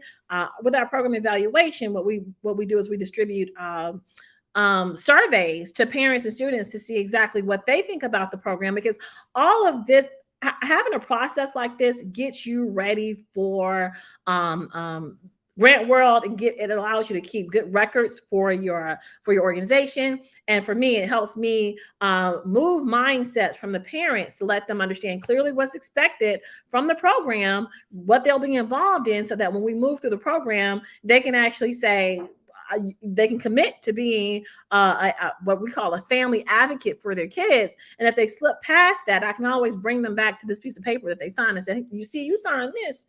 This is what you signed. This is what you said you was going to do. And so we need you to kind of make sure that you're on point with that, which helps us move the needle for mindset when working with the parents of our organization. So I'm not going to go through everything of a program plan, but with ChatGTP nowadays, you can get in there and pull up and use the prompts to be able to help you write your standard operating procedures. Let's go to number 4 of what a SOP needs. It needs workflow and flow charts. Visual representations such as a flow chart can aid in understanding the process and flow and dependencies. So I just gave you an example of what we're doing with the cyber bears. And I want to give you an example of how we actually work with our mentees, that other program that we were talking about. In the mentee program, the students actually work with businesses to be able to make marketing affordable. And so there's a process. There's a process, one, of us recruiting the mentees.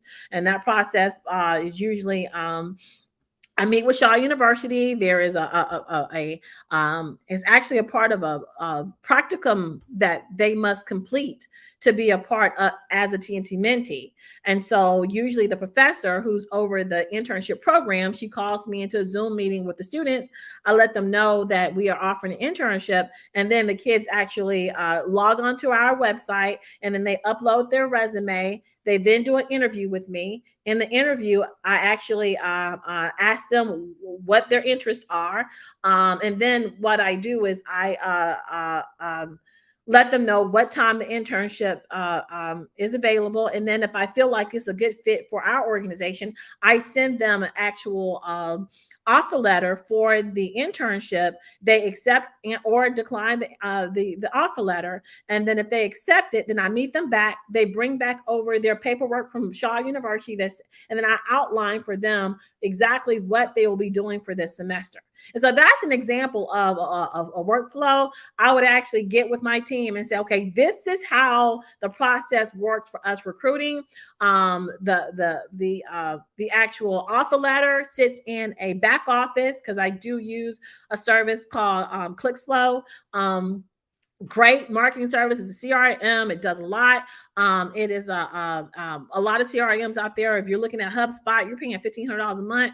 I got the hookup for being able to get in the ground for this particular service provider, and they actually they keep all of my documents inside of the platform, such that I don't have to look for those things. And so why is this important? Because as we get ready to be able to scale, as I get ready to have virtual assistants, they have to know the workflow. And so as I move through developing my organization, I'm developing systems that can be duplicated and that anybody can come in and do what it is that I'm doing. And they don't have to worry about what the letter is. They know that it's in the system and it's titled TMT Mentee Offer Letter. And so that is just an idea of what a workflow looks like within our organization. I'm not just gathering interns. I'm not just showing up. I'm actually putting together a system and putting it in my standard operating procedures, along with everything that I've used, so that it becomes a science behind growing the organization. KPIs, key performance indicators, define measurable KPIs to assess the success and effectiveness of the process. Everything that you do, every program that you do, every service you offer, you want to be able to say, okay, what's successful? And for me, it's about break even. You know what I'm saying? Sometimes about break even, about, you know, how much units or how many widgets we need to sell to be able to meet to be able to meet adding on another person or adding on myself, really. So it's about understanding your break even. Sometimes it can be about numbers as far as finance is concerned. Sometimes it can just be about, hey, let me be able to recruit X amount of interns this month so we can do Y projects. So you want to be able to say, what are the numbers? Because as you look at SMART goals, if you look at a SMART goal, you have to understand that the goal has to be measurable. You know, and so it has to be attainable. You know, go through and Google what a SMART goal is. But one of those things that it has to have is measure. How do you measure success for whatever initiative that you're going through? Right now, I'm currently working with a client. I just got word that I'll be working with one of the largest affordable housing clients in Durham. And one of the things that I'll do is decide, okay, they want to raise $100,000 in one weekend. So we know that that's one KPI that they want to reach $100,000. But what are some of the other KPIs that we need to establish before we get there? And so I'm saying to this particular organization, hey, we need to be able to have X amount ambassadors and be able, each ambassador needs to be able to raise X amount of dollars, which helps us break down that $100,000 of how we're going to get there. And so that's called KPIs, key performance indicators. That should be a part of your standard operating procedures and defined in there for each program. Timelines and deadlines.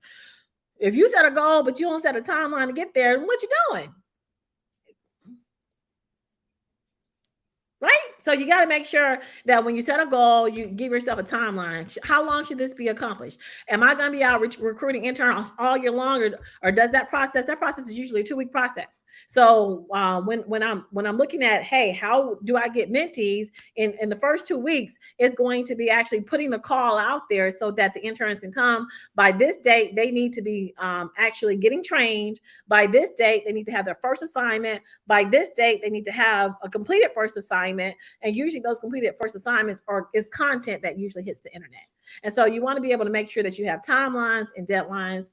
You want to make sure you have resources and materials. Define what resources and materials are needed to be able to make the project work. For us, with the mentees is, do they have cameras? Do they have computers? Do they have the software that we need? So what particular resources and materials are going to be needed? And you want to make sure you put that in your standard operating procedures. Quality control and checks. So for me, I had a business a manager who actually was like, he served as my quality control. So when we're running actual videos and we're running live streams, we've got a person in the back room saying, okay, audio doesn't sound good. Okay, you missed a cue. And so we're able actually to be able to make sure that we got a quality product as we move. And so that part goes into the standard operating procedures. Does that need to be a person that's employed to do that particular thing? Or how are you going to measure getting a good quality or good product out there? Because you don't want to just throw your product and service out there without having some measure in the back that measures how the quality or what the quality is of the widgets that you're pushing out the front door. Safety and compliance. I remember when I was working at WEP, we were having a tower installed, and the man who was putting the tower up for our radio station fell off the building. He fell off the tower onto the top of the building, and he instantly passed away. OSHA came out, and Mr. Batts, who owned the radio station, also owned an insurance agency. He was like, "Hey, come on in, do what you got to do," because Mr. Batts knew that, hey, I'm compliant. I didn't touch this. I told them I needed the tower. The crane people, they were supposed to figure this out. So you got to be able to have who is and what practices you have in place for safety, so that if something happens, OSHA's not coming after you. With us, with the cyber bears, the kids are actually working with equipment. They're soldering, they are using drills, they're using real machinery. And so what processes do we have in place to be able to keep these kids who are high school students who like to play, You know, that's why I tell my parents that you can't be dropping kids off and they're using saw equipment and y'all don't want to be here. So do we have X amount of parents in the room when the kids are working? Do they go through a safety training at the beginning of the program and a safety check as whether or not they've completed safety guidelines? You got to put all of that in your standard operating procedures. Communication protocols. How are you communicating with your team? Are you using Slack? Are you using Zoho? Are you using phone calls? Are you using emails? Put your communications plan in your standard operating procedure so people will know how to communicate with you. I was working with someone and this person would send stuff through Messenger, would send stuff through email, would send you 100 emails. And it was just overwhelming. Like, I don't even know where to look for the communication. And so if people don't know where to look for the communication, are you being an effective communicator? That needs to go into your standard operating procedure. Troubleshooting and issue resolution. How do you address challenges and issues that may arise and provide solutions or escalation procedures? And so with us, we allow our board to handle that. We have a committee that handles that. If there's a problem, then you take it to the to that particular committee. You listen, you air your grievances, and then from there, that committee decides how we're going to proceed forward. Put it in your standard operating procedures so that you have a way to be able to handle these things when they arise, so that you look professional and that you can make sure you take care of the things that are coming to your business that's presented as a challenge, and that you are mitigating problems before they even arise. You also want to have documentation and records. Specify the documentation and records that need to be maintained as part of the process. Who are your volunteers? Did they get screened? Where is that information kept? So that kind of stuff goes into your standard operating procedures. We use Zoho for everything, and we got into Zoho before they were able to add all of the pricing for the evaluations. I have about 4 more, but Genius is coming, and I know that I need to see you on the other side because we're running out of time.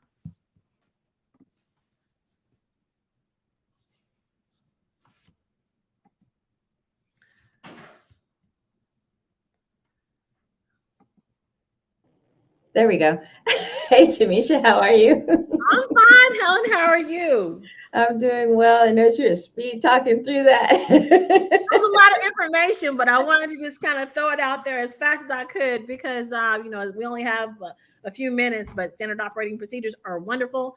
And I just want to tell everybody, ChatGTP wrote my SOP.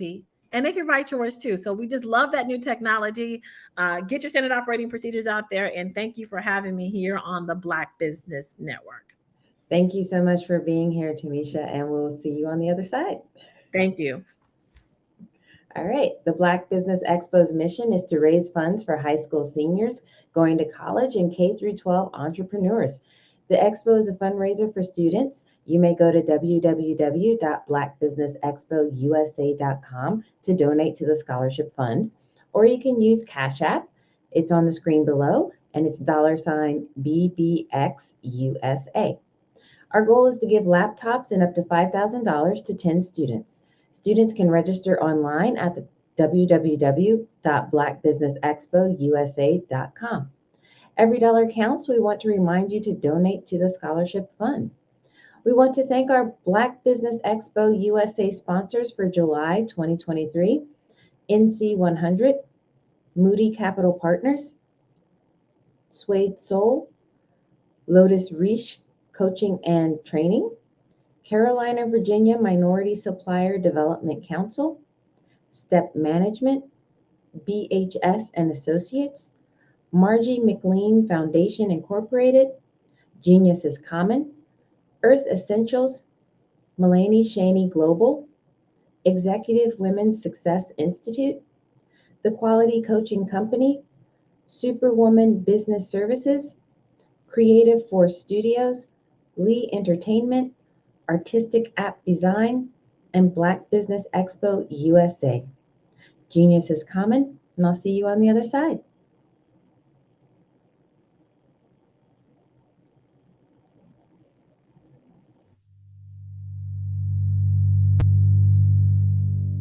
So what we have to do is when we get in the spot, we need to create some spots for us.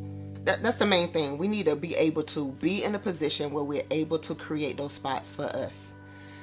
For me, being an entrepreneur, I'm not just going to get a business and then leave you sitting high and dry. If you ask me some questions about entrepreneurship, I'm going to give you as much as I received.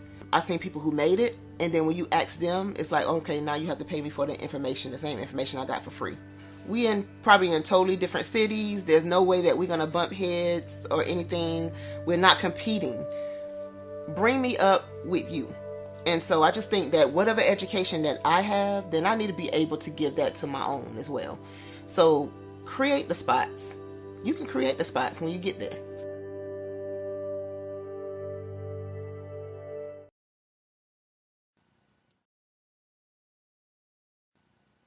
Hello, my name is Kiasi Helm and I'm 14 years old. I think my genius would probably have to be setting goals and achieving them. I say this because ever since I was young, I always wanted to be an author, and at age 11, I ended up achieving this. But not only did I end up becoming an author, I ended up becoming a public speaker, a publisher, a business owner, all these great things. The name of my business is Written by Kids Publishing Company. I decided to start this company because I thought it was important for me to help kids my age express themselves through literacy and just achieve their own goals. Because to me, achieving goals is the best thing in the world to feel. It's you just achieving things and aspirations that you set for yourself. And I know that everybody is capable of this because even if you don't end up achieving the goal, you still tried your best, and that's the most important thing. And everybody is capable of this because genius is common. Thank you.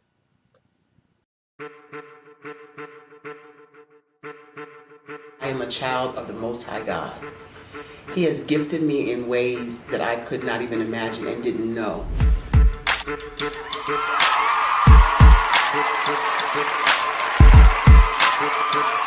There was a time when I didn't know who I was.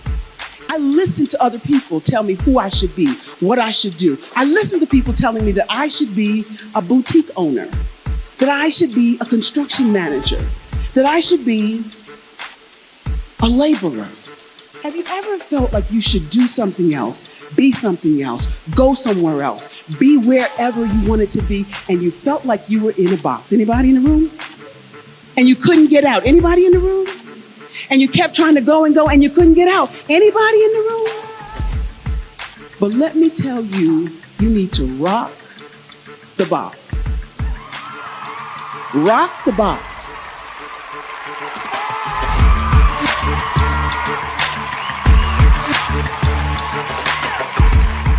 I am engaging, inspiring, and empowering.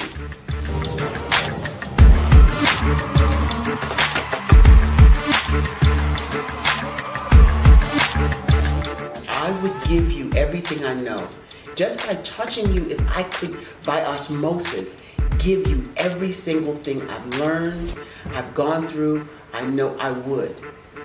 We know that's not possible, but as it is possible, I love to share information with people. Some of you out there, people have told you that you can't be, you can't have, you can't do.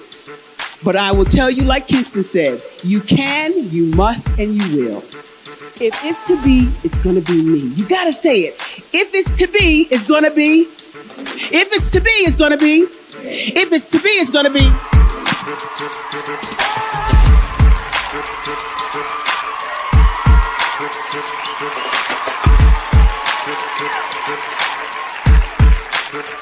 Barbara is because she believed what her mama said about her and not what other people told her. Every day you wake up, when you're in a situation, it's your choice whether it's an advantage or the disadvantage. She gained her confidence and her life, and now she is a testimony.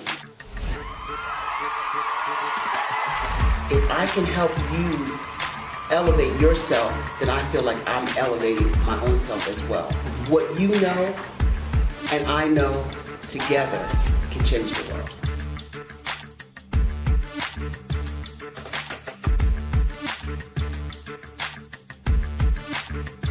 A 10-year-old founder of a company. Meet Carter, ladies and gentlemen.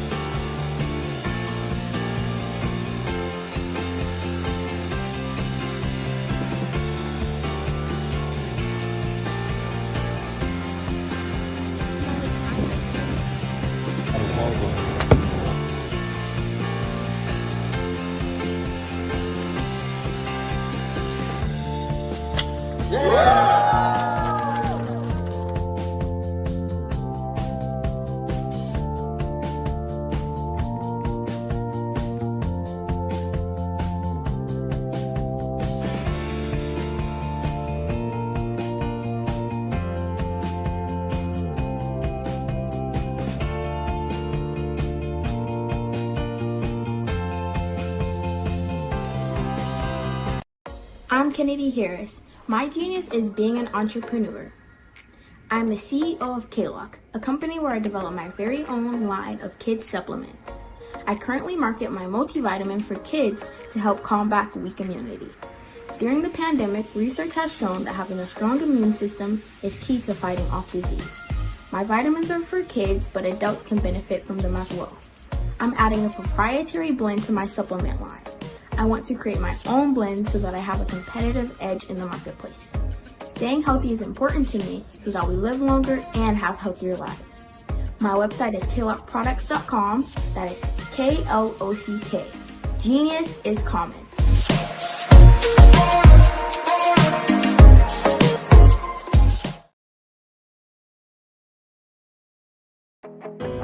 I am Black business. From the moment I wake until the time I sleep, I am Black business. I am Black business. Are you Black business? I am Black business. Do you support Black businesses? I support Black business because I am Black business. Black Business Expo, one of the largest business showcases in the history of Black business in the world.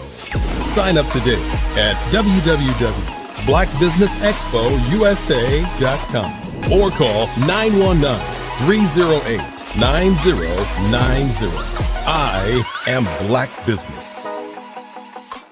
I'm Ramon Ray, founder of Smart Hustle Magazine and smallbiztechnology.com.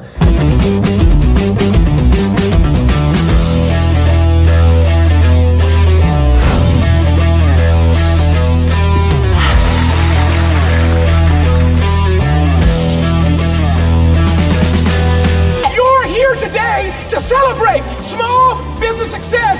Stand up on your feet.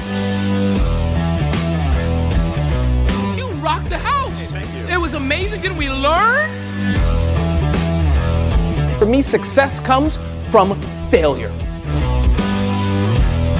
One thing not to do is shake somebody's hand like this.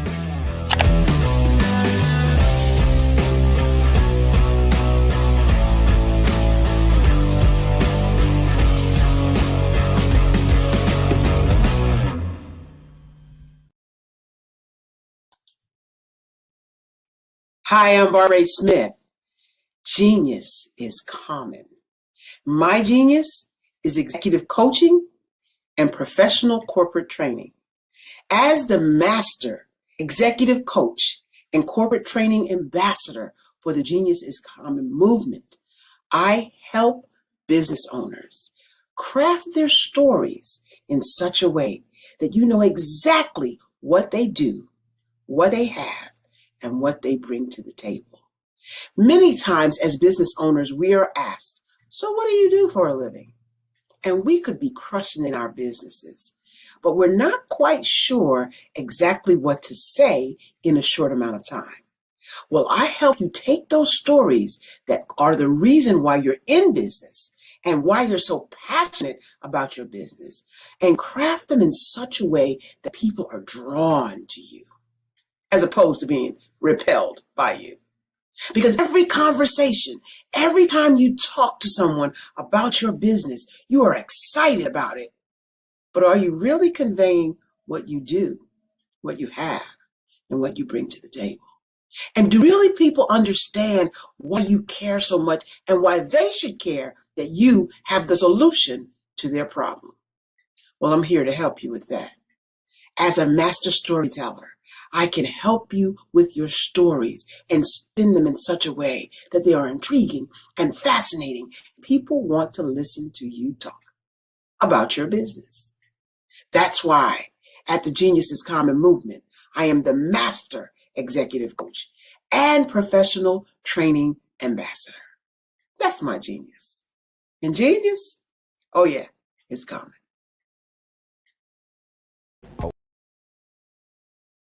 Over the past few years, we've seen the growth of existing and new initiatives focused on financial inclusion, building global networks, and reducing the wealth gap in response to the idea there's not enough seats at the table.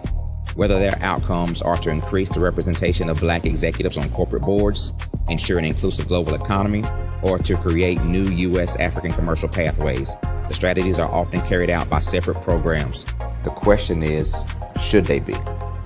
With the continent of Africa being home to more than half of the world's fastest growing economies, the youngest workforce, over 400 companies generating more than $1 billion annually, 700 generating more than $500 million annually that are poised for growth, and being the destination of nearly $5 billion in venture capital in 2021. Diversifying U.S. and Africa commercial engagement by building bridges between African businesses and their U.S. diaspora should begin being seen as mutually beneficial. From helping to reduce Africa's enormous capital gap to catalyzing two-way trade opportunities, the COVID-19 global pandemic hopefully has taught us that global challenges and opportunities are more interconnected than we thought. During the pandemic, African companies like Unicorn Flutterwave, insurance provider Reliance Health, ride-hailing app Yasir, and 54Gene, the continent's first bank of DNA on people of African descent, proved that when African companies have access to networks, capital, and information, they grow big, grow fast, and create solutions that are valuable to the world. This is why Be Direct was created. We are the first U.S.-based but African-centric board preparedness and board search company designed to connect U.S. Black talent and corporations to African businesses. Unique and fundamental to Be Direct's success is our process of helping board candidates adapt their experience and networks to an African context before they're connected to high-growth companies that are looking to locally and globally scale. From our focus groups with African business execs and government leaders, we don't ignore the sentiment that business is easy, but people are hard. Having a pool of board candidates with hard-to-access networks and extensive experience across the business life cycle, including successfully raising capital, is table stakes for an initiative like this. So yes, we have that. But corporate or entrepreneurial success in the U.S. does not guarantee success in Africa. Developed alongside industry partners on the continent, our training program, Be Direct Prep, is designed to transpose their experience to create cultural comfort, understanding, and a commitment to helping businesses in Africa scale. Our board governance sessions are African, continental, and country-specific, integrated with cultural awareness and dexterity training, masterclasses led by African industry execs, and mentoring and coaching from African continental-based facilitators. But even more unique to Be Direct Prep, we cap off our training program with an immersion trip to help candidates that have not been to Africa before see and feel Africa's complexity and opportunity from African soil. We all know traditional network-based board placement has historically left a lot of us out of ever really being in the paid board pipeline. Our strategy supports the work of many great organizations that are successfully filling seats at U.S. board tables by creating more tables for those that are still left on the sideline. It's time to start seeing the role and value of U.S. Black talent and businesses on the continent of Africa differently. Old perceptions and habits limit economic inclusion. Let's transition Black talent and the African businesses they will support from the periphery of the global economy to its core. Living in a global lockdown, we all know now how fast local and global economies can change, and see the value of having businesses that hire, strengthen local value chains, and even grow globally. Status quo in any form holds back progress. We must democratize U.S.-Africa commercial engagement by socially and economically connecting cultures that have long been disconnected. It's time for Africa's U.S. diaspora to redefine their global value by helping African businesses scale continentally and globally.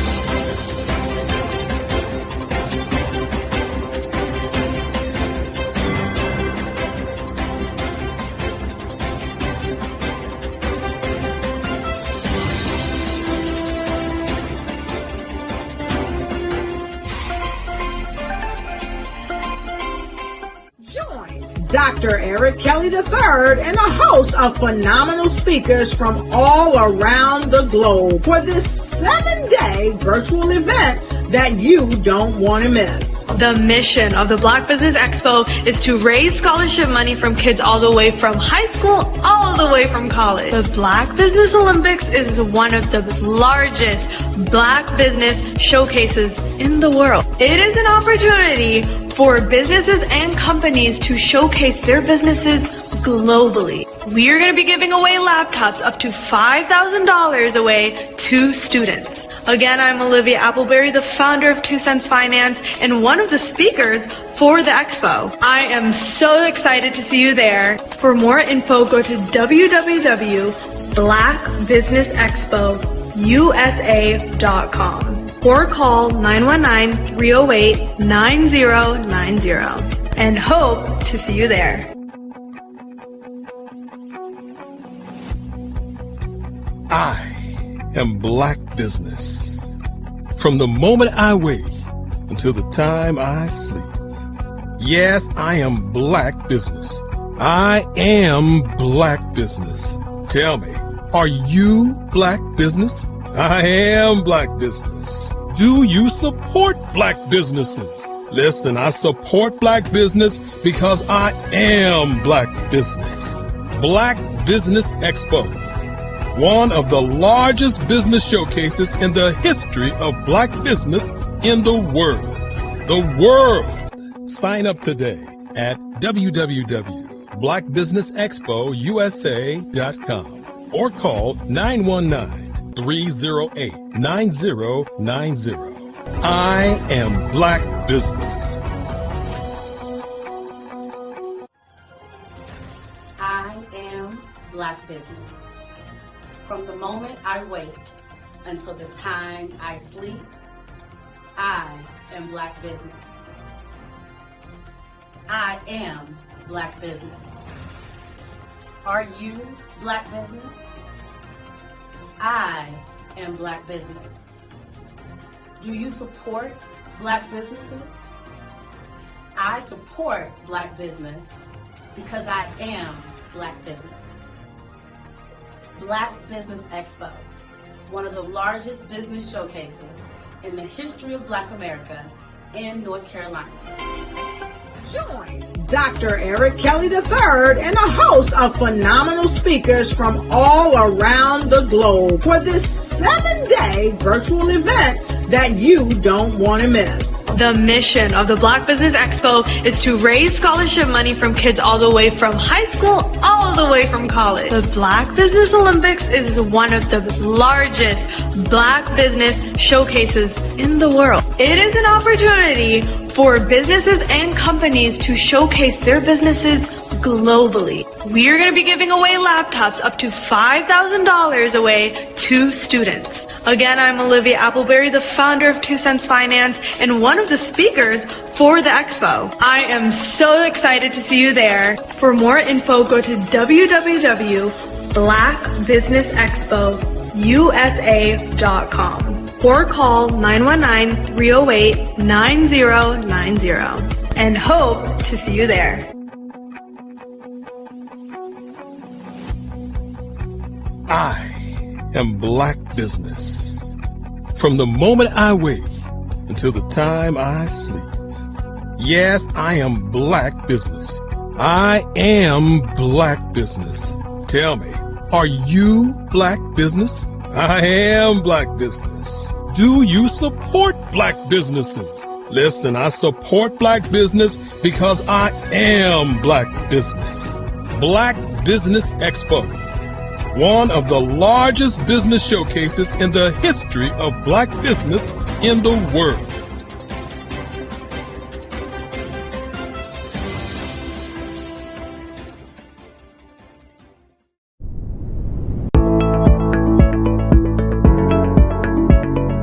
Prepare for what's coming and dominate in economic winter. Stand strong and thrive by showcasing your great products and services globally through the Black Business Network and Black Business Olympics. The Black Business Network has showcased over 2,000 companies with over $7 billion in sales each year. Over 10 million attendees have viewed the rebroadcast each month. Through the Black Business Olympics, Unique styles of business training and mentoring are turning students into business owners and entrepreneurial warriors who will dominate in any economy. Gain the ultimate advantage of the Black Business Olympics, 7 days of unbelievable topics and speakers speaking around the globe. Donate your time and experience to provide expertise and scholarships to students worldwide and change the world. Now, more than ever, new insights, tools, strategies, and capabilities are needed. This is your chance for a major presentation to the world. Fill out the form and join the more than 2,000 speakers who have presented to over 200 countries. Join the Black Business Network streaming live into the Metaverse, STEM City, Black Multiverse Enterprises, Hulu, Amazon, YouTube, iHeartRadio, Apple, Facebook, LinkedIn, Pod TV, IBM TV, Spotify, and Google Podcasts. Sign up today. Spaces are limited, and we will see you there.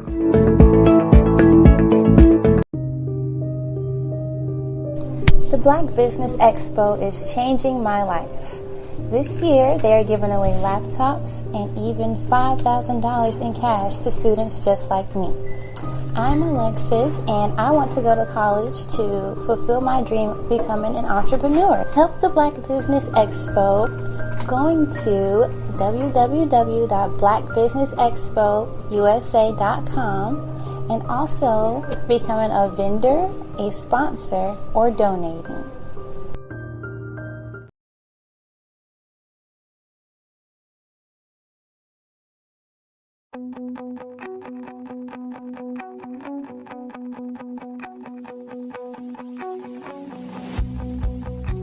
I am Black business. From the moment I wake until the time I sleep. Yes, I am Black business. I am Black business. Tell me, are you Black business? I am Black business. Do you support Black businesses? Listen, I support Black business because I am Black business. Black Business Expo, one of the largest business showcases in the history of Black business in the world. The world! Sign up today at www.blackbusinessexpousa.com or call 919-308-9090. I am Black business.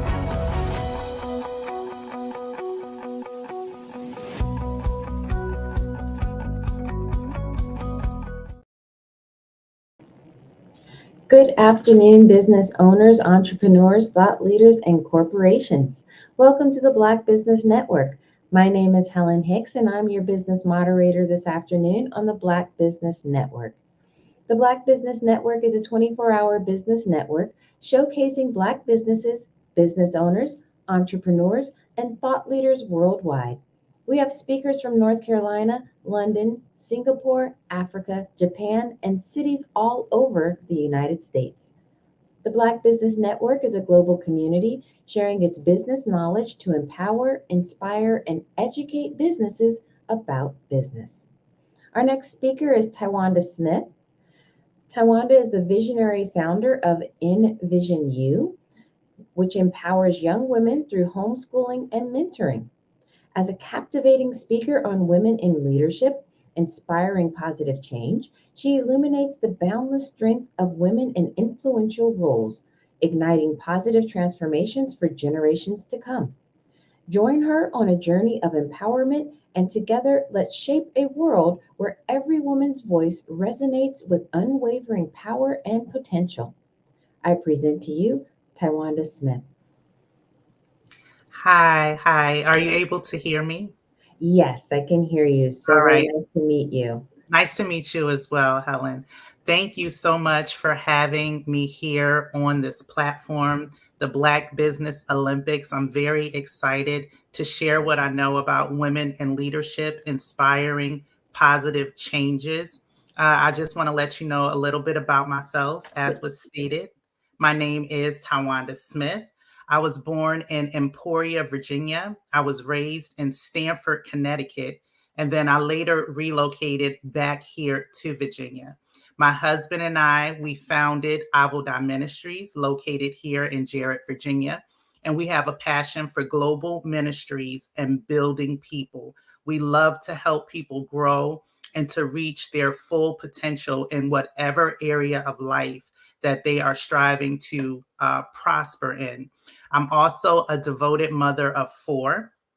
I have a daughter-in-law and 2 grandsons, and I also homeschool our 2 youngest children. Okay. And I do that while helping my husband manage our business, Envision You. So I want to tell you a little bit about Envision You. It is a health and wealth company where we offer natural sprays filled with vitamins and nutrients that assist in the areas of better sleep, energy, weight loss, vision, staying calm, rejuvenating the skin. All right, ladies, we want to keep that skin tight and looking young. So we have sprays that help with that too, from the inside out. And then also we have a spray that helps to reduce cravings for carbs and sugars. We also offer digital technology courses that deal with financial literacy, Turo, which is renting out cars that are not necessarily your own, Airbnb, NFTs, Web3 technology, Forex, crypto, and trading. This world is evolving quickly, and these courses make sure that we stay ahead of the game and in the know. I was watching a lot of the other presentations within the Black Business Olympics, and it's so great to have people who are knowledgeable in these different areas as this world is quickly advancing, and we want to stay ahead of the game and be in the know of what's going on. So as I stated a few minutes ago, I will be talking with you about women in leadership inspiring positive change. And I'm eternally grateful for the positive changes that have taken place in my life over the course of the years. I was not your least likely candidate to speak to anyone from a leadership perspective, and especially not as an entrepreneur. But now here I am, and my purpose in life is to empower and educate the masses to be the best version of themselves and to create a life of freedom. So women in leadership, we possess a diverse range of qualities, and that contributes to our effectiveness to lead, okay?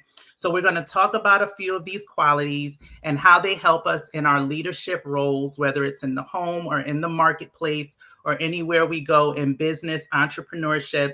We're going to talk about how these qualities help us in these leadership roles as women. I want to start with empathy, okay? Because as a leader, we need to be able to connect with people. Women tend to naturally be able to do that. We have a high level of empathy, and this helps us to understand and connect with people with emotions, with their needs, and the concerns that our team may bring to us. We usually learn this early on in life. I watch my daughter all the time as she plays with her plushies and she's dressing them. She's acting like she's their teacher. She tries to feed them. So she's actually like the little CEO of her family, which is what she calls them. And I watch her role play a lot. And as she's doing this, I see like her make the decisions for certain things that she wants her plushies to do. And we as women, we can connect with people and be able to guide them to what is best for them to do when we understand their emotions and their concerns. So like I said, I use that example with my daughter because I can see her assuming her leadership role. So that's something that's the nurturing that's inside of women, and we carry that over into leadership. And then there's also emotional intelligence, because women in general, we tend to demonstrate strong emotional intelligence. We are able to navigate through interpersonal relationships. We can resolve conflict, and we can create a positive work environment. For those of us who are mothers, as you know, you all know, I do homeschool. I'm also a stay-at-home mom. This is something that I do on a daily basis as far as resolving conflict and creating a positive workspace for my children, but also within my business as well with the team. If they come to me with a concern, I'm able to listen and then find out the best way to resolve that conflict, or even help them to find a way and come up with a solution to do that. And I always try to create a positive workspace for them where they will feel comfortable coming to me with any concerns that they may have. And for mothers, because I relate everything that I do to how I run my home as well. I believe that how you do anything is how you do everything.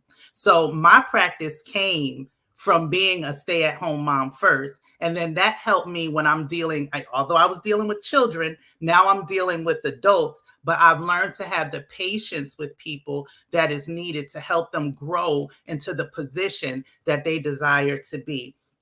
And as leaders, we want to develop and inspire positive change all across the board.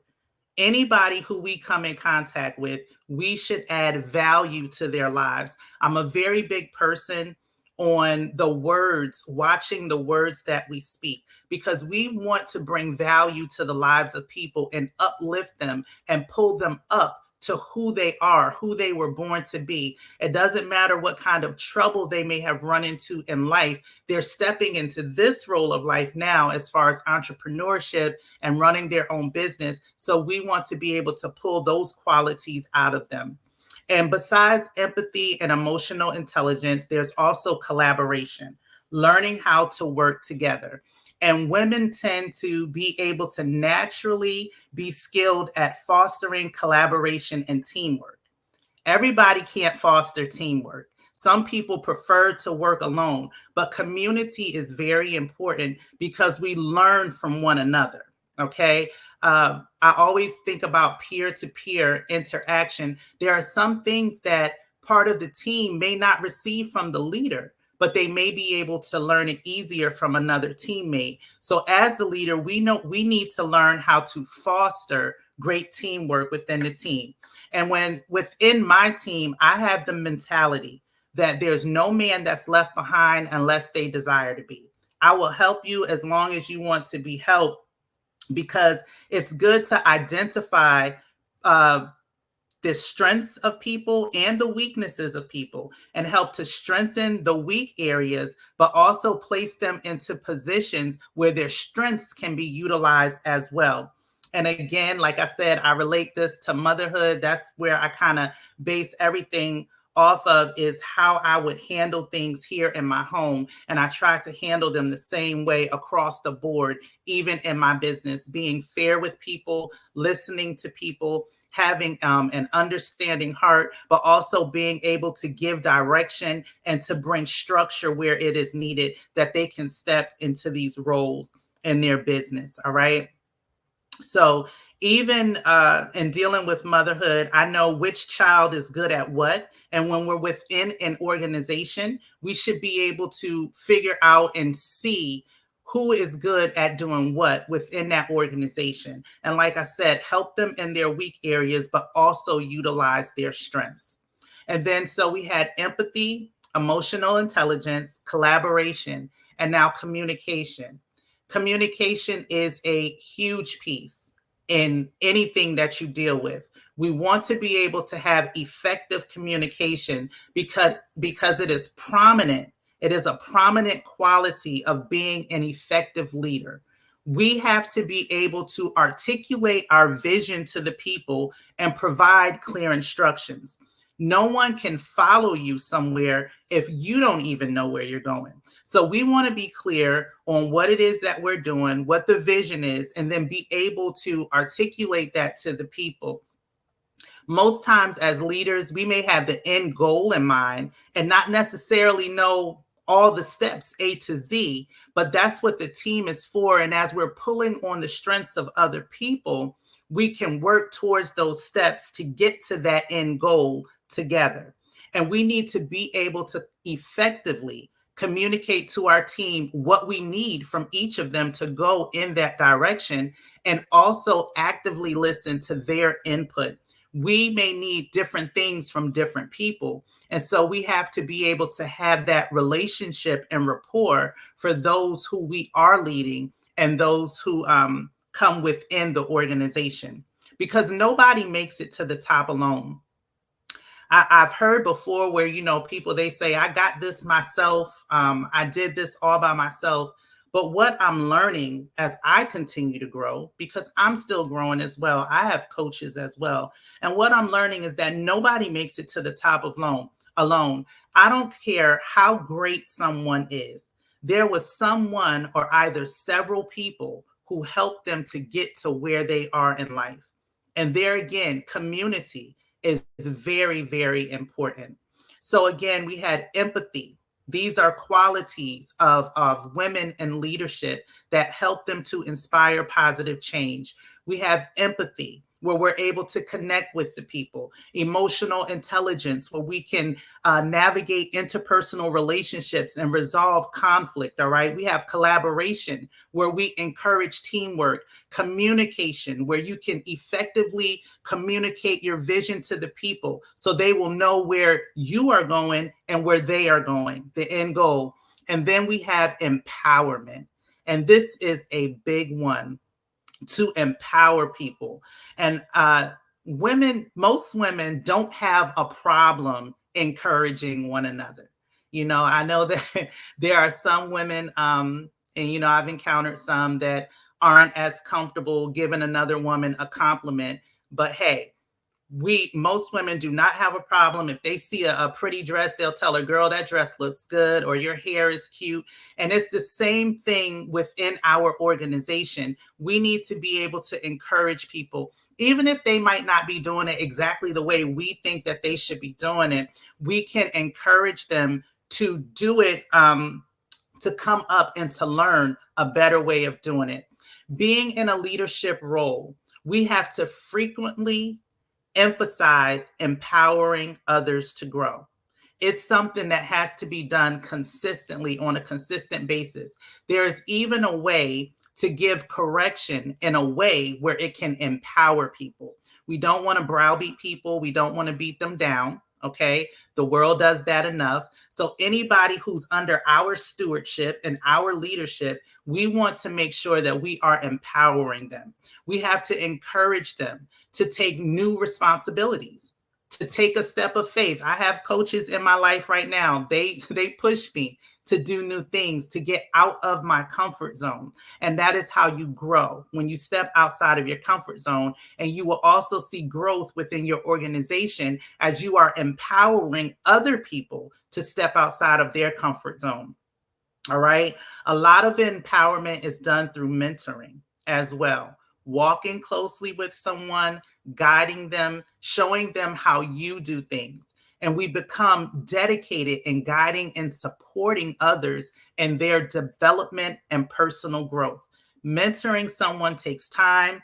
It means, and like I said in the previous qualities, listening to them, getting their input, seeing what they need help with, determining yourself what you see they may need help with, because sometimes they might not even know what they need help with, but you may see the potential there, and then you can pull that out, and it will help strengthen your organization as well, as you are empowering and pulling out these golden nuggets, these qualities within them. Some people have qualities within them that they don't even know is there until someone, remember, we can't do this alone. We can't get to the top alone until someone comes into their life who can identify that for them and say, look, you're good at this. You're good at this. Let's try this. And then they try it and they see that they're good at it. So these qualities of empathy, emotional intelligence, collaboration, communication, empowerment, and mentorship, they create the atmosphere that inspires positive change within an organization. When you implement these qualities, which I say some come naturally to women, but we're talking about women in leadership. And when we implement these qualities, it creates the atmosphere for positive change within the organization. When we display these qualities, we are actually leading by example. Those who we are leading, they are watching us. They're watching to see how we handle conflict. They're watching to see how we handle life in general, how we handle success. They watch how we handle success. That's a big one as well. It's good to remain humble. Even when everything seems like it's up, up, up, still remain humble. You teach them humility, all right? Because we are being the change that we want to see in others. We display what we want to see in others, okay?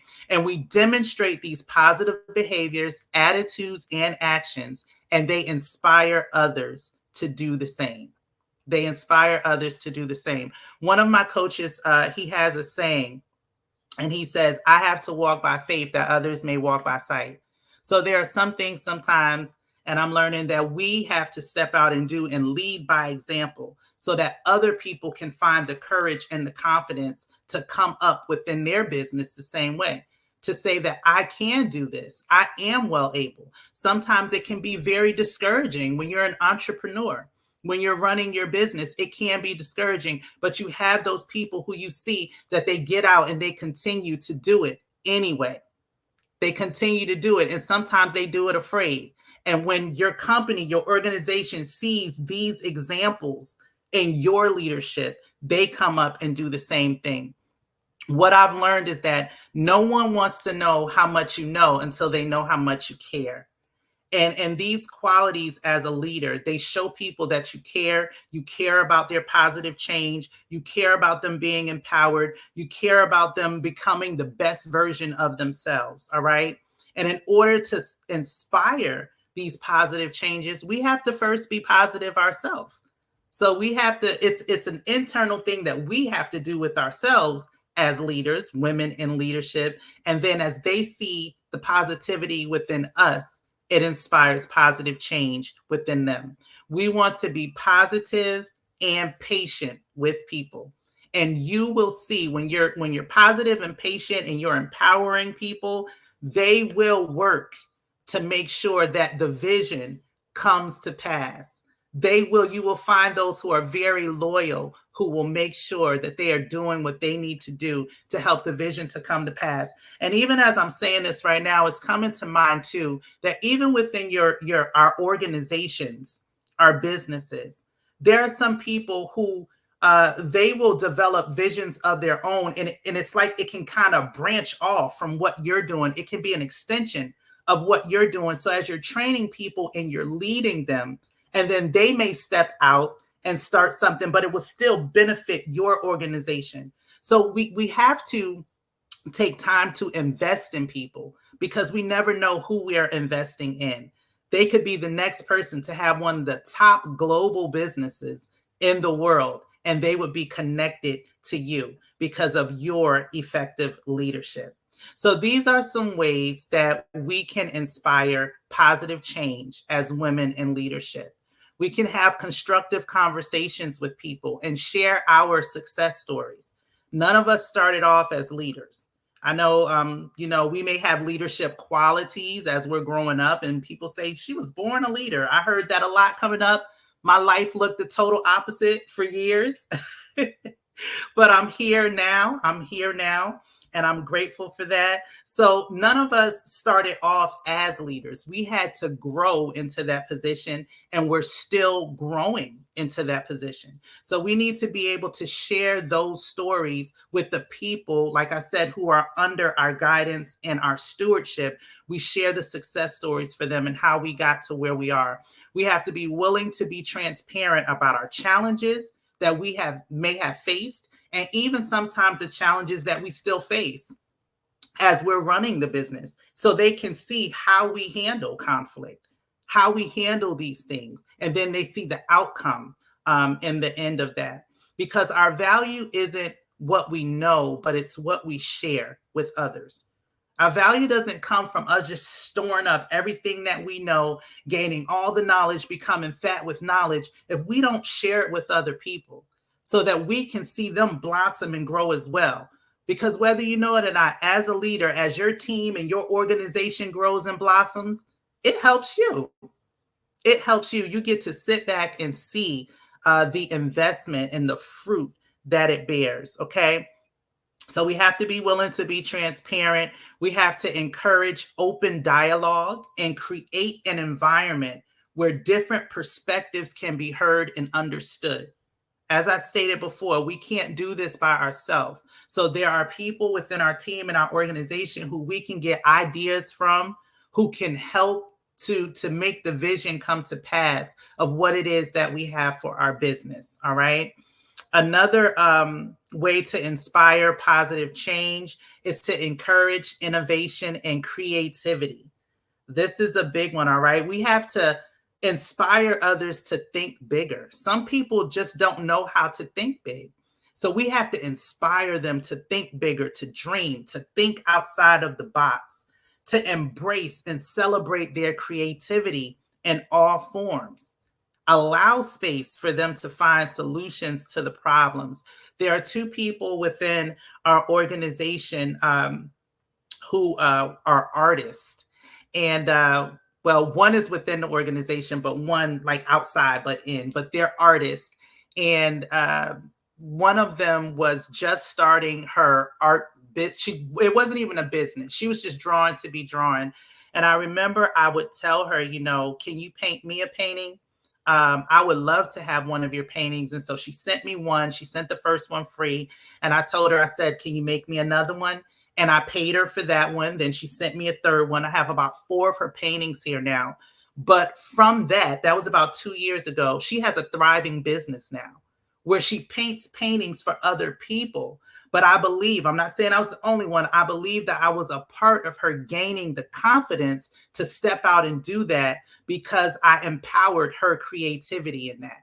And I supported her in that. So those are things that we need to encourage the creativity in people. And we just never know how it can blossom and bloom. And like I said, when they're within your organization, it will benefit you as well. It will benefit your organization. And so we can also ask questions. This inspires positive change. We never know what may be on the mind of a person. So we ask questions to determine what changes need to be made. And we observe and we walk closely with the people. There's a quote here from John Maxwell that I want to quote. It says, if I walk close to the people during change, I will be their leader. If I walk far ahead of the people during change, I will be a martyr. Walk ahead of them so they see where they need to go. Walk beside them so they can participate with you during the journey. So you can listen and interact with them. And then lastly, walk behind them so you can watch the people that you empower. But the leadership dance of all of this is that we have to know how to do all three at the same time. We have to know how to walk ahead of them. We have to know how to walk alongside them. And then we have to know how to walk behind them to help empower them and push them into their destiny. And here in Envision You, this is a business of duplication. That's what we do here at Envision You. Can I show others how to do what I'm doing? A lot of times we make things very complicated in the business world, but we want to duplicate what we're doing. So can I show people what I'm doing to become successful in this business here at Envision You? And the answer is yes, I can. And yes, I do. And it helps them to become successful as well. Great leaders don't just have people following them. Great leaders reproduce leaders. Great leaders don't just have people following them. They reproduce other leaders. And that's what we want to do within our organizations. We don't want to just have a bunch of yes men around.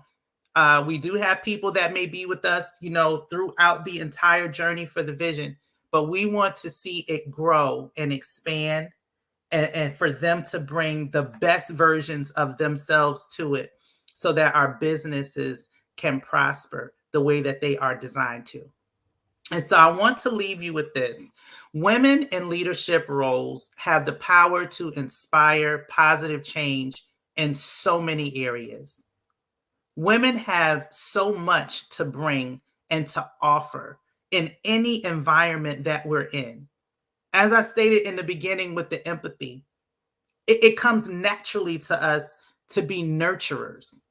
And that is a big thing within the business arena of knowing when to nurture, when to correct, how to resolve conflict, how to encourage teamwork, how to bring things together. And these are things that women tend to naturally learn early on. Our diverse range of qualities contribute to the effectiveness that we have as leaders. All of us can lead in some capacity. Okay. All of us might not be at the top leader, but all of us have people that we are leading, whether we know it or not, because people are watching. People are looking at you, are looking at what you're doing, whether you're doing the right thing or the wrong thing. People are leading. So you are inspiring someone, whether you know it or not. And prayerfully, you are inspiring positive change. Okay. So when we inspire positive change, it has a significant impact on individuals, communities, and the entire world. That's something that we have to keep in mind. Our businesses may be located in one area, but it is impacting not just individuals, but communities. And then it has the capacity to to impact the entire world, depending upon how we lead and we govern the things and the people that we have been given to steward over. Okay. So I pray that that helped you and inspired you as far as dealing within your organization, within your business, to show these qualities, to display these qualities. We lead by example, and these will foster positive change within your businesses. It will foster positive change within the community, and it will inspire positive change worldwide, global. Thank you so much for my time here.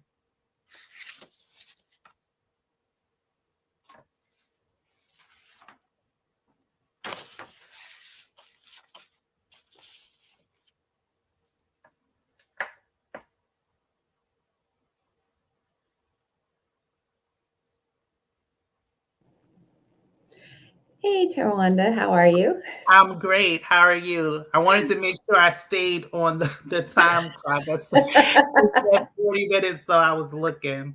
Yeah. You're very good about staying within that timeline. But let's see, what else would you like to share with anybody? I mean, you shared a lot of great content so far. I really appreciate hearing this from you, and I love what you're doing. I think this is definitely something we need to revive, within the Black community. I mean, everyone needs it, but I think especially within the Black community of just connecting with each other, helping each other, being that hand up instead of the foot down. So Definitely. Definitely. So like, how can just not just business owners, because I think your message is global, in terms it has much application in so many different ways. So what about people who aren't necessarily business owners? What can they do to help kind of promote this movement and what you're saying? Well, if I may share, I know personally, my life, I got in a lot of trouble growing up. Not that I had to, but I did. And so when I see my life now compared to where it was, the changes came because I had positive people in my corner to speak positively into my life, but to also show me the way. I was saying here today that we have to be willing to get in the trenches with people and kind of show them how to come up. Some people don't. We can give them the books, we can give them the information, we can take them to the seminars, but some people you have to walk closely with and kind of pull them up, and then they begin to see the potential within themselves, and they become some of your best people to run with, because you have inspired in them and lit that spark that they say, hey, I am somebody. I can do this. I don't have to live this way. I can have my own business. I can run my home. I can be successful, and they begin to see that there's more to life than the bad stuff, if that makes sense. And so I have a passion really to bring people out of dark places and to help them to shine light, on what it is that they are good at so that they can prosper, because they are an attribute to the world. We all have something to offer here in this world. And so I like to see people, blossom into who they are and just shine bright in the world in whatever area, whether it's business, teaching, motherhood. I found my niche in motherhood. And then now I'm running the business Envision You with my husband. And that's just my passion, just to promote growth. And especially for young women.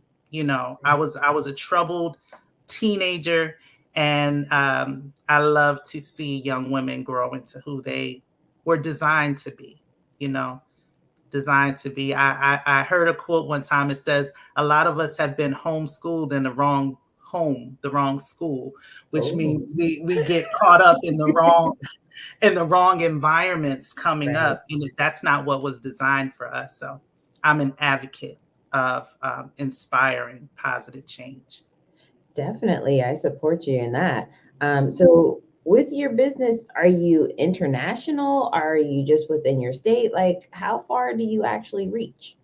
The business is all over. It's in different countries, and it's locally here, and we promote it. And then we have people on our team as well that they go out and they talk about it to other people. And one thing I love about this business is that it's not just about us making it. The only way that you can make it is if you help other people to come up as well, and make it. And that's something that I love about it. Phenomenal coaches within the business. The products and services are great, and very beneficial to the body. We need to take care of our bodies in this time. It's a lot going on out there. So, and it's all natural vitamins and nutrients and things like that. So we're just promoting it. And I look at it as we're helping people. And when you look at your business that way, it's not just a business. I want to help you. And this is one way that I can help you, is to offer you these services. So, yeah. Awesome. So, I mean, this type of work can definitely be very draining, for an individual. So what do you do to kind of just take care of you, regenerate, and get you prepared for another day, another week? Time management, which is something that I've really had to learn, because like I said, I do homeschool. We do have ministry as well, and then business, and then you have business meetings, and then you have your team. So a lot of it is the time management and making sure you put things in their proper place at their proper time. One tool that I was taught is to plan my day, write out what I want to do. Now, it doesn't always go according to plan, but at least I have the structure there. And that helps me not to become as drained, prioritizing what needs to go where. And what I do love about our business as well is that I still get to put my family first, and that's really big for me, to make sure that my family is taken care of. Right. Of course. Very good. Very nice. So I know you kind of mentioned like different coaches. So do you partner with other organizations as well? No, they are coaches within the business, and they are kind of what I would call my upline. If that makes sense. They have gone this way before, and so they are coaching me and how to get to where they are, basically. And also teaching me to coach others so that we can all come up together. Okay. So, was it difficult for you to kind of get started within this? Did it just start as a passion and then just kind of overflowed into a business, or how did that happen for you? Well, in all honesty, I had no interest to do this, because I felt like my plate was already full.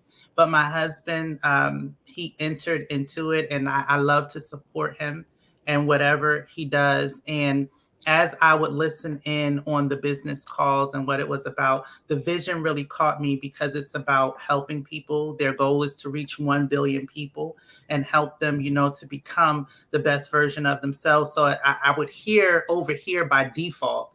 And then I said, that's something that I want to do. And so I started getting in on it. And what I love about it as well, like I said, the leadership within it helps to train you in all areas of life. Although we talk about business, and of course, money is involved. Money helps, money answers all things, but it's not just about the money. It helps you as an individual and life as well.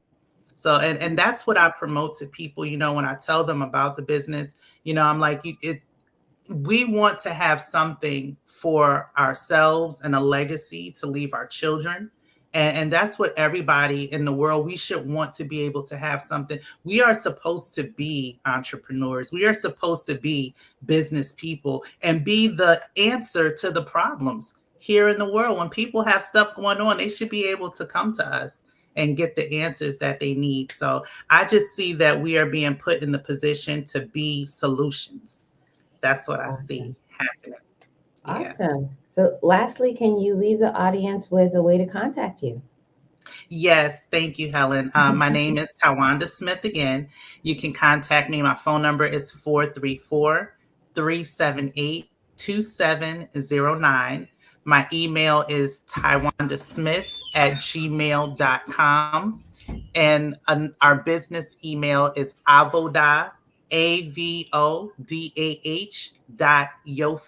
YOPHI @gmail.com. Awesome. So thank you so much for being here, Tawanda. And thank you. You're welcome. All right. The Black Business Expo's mission is to raise funds for high school seniors going to college or K-12 entrepreneurs. This expo is a fundraiser for students. You may go to www.blackbusinessexpousa.com to donate to the scholarship fund, or use Cash App that's on the bottom of the screen, $BBXUSA. Our goal is to give laptops and up to $5,000 to 10 students. Students can register online at www.blackbusinessexpousa.com. Every dollar counts, so we want to remind you to donate to the scholarship fund. We want to thank our Black Business Expo USA sponsors for July 2023, NC100, Moody Capital Partners, Suede Soul, Lotus Reach Coaching and Training, Carolina, Virginia Minority Supplier Development Council, Step Management, BHS and Associates, Margie McLean Foundation Incorporated, Genius is Common, Earth Essentials, Mulaney Shaney Global, Executive Women Success Institute, The Quality Coaching Company, Superwoman Business Services, Creative Force Studios, Lee Entertainment, Artistic App Design, and Black Business Expo USA. Genius is Common, and I'll see you on the other side.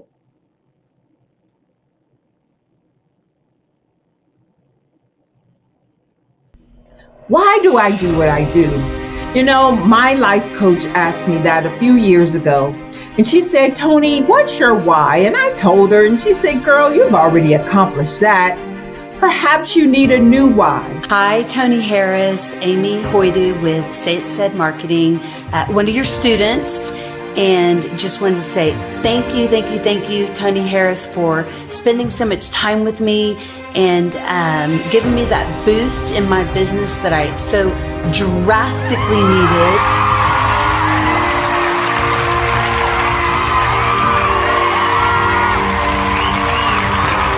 My why is to touch, move, and inspire my clients to take drastic steps to be better than they were before they met me. I'm a resource. I'm a connector. I want to help people build deeper relationships that are beneficial to their life and business. That's what I do best. So, first thing you got to do is show up. And speaking is a way to magnetically attract your ideal client to you. How many of you use social media that way? Absolutely, and this is how you look to the world. Drastic steps are the steps that are needed to be successful. And my business is drastic denotes a mindset. Getting out of your comfort zone. Doing something that you don't necessarily feel comfortable doing, want to do, but you know it's a necessary step to be successful in your business. I get the most satisfaction when I see my connections flourishing into relationships long after I am gone. Hi, my name is Jasmine Augustine with Media Jasmine, and I've joined several networking and referral groups in the area. And Network in Action Northeast Houston with Tony Harris Taylor is one of the best organizations that I've joined. I love that piece of what I do, and it is what fuels my fire.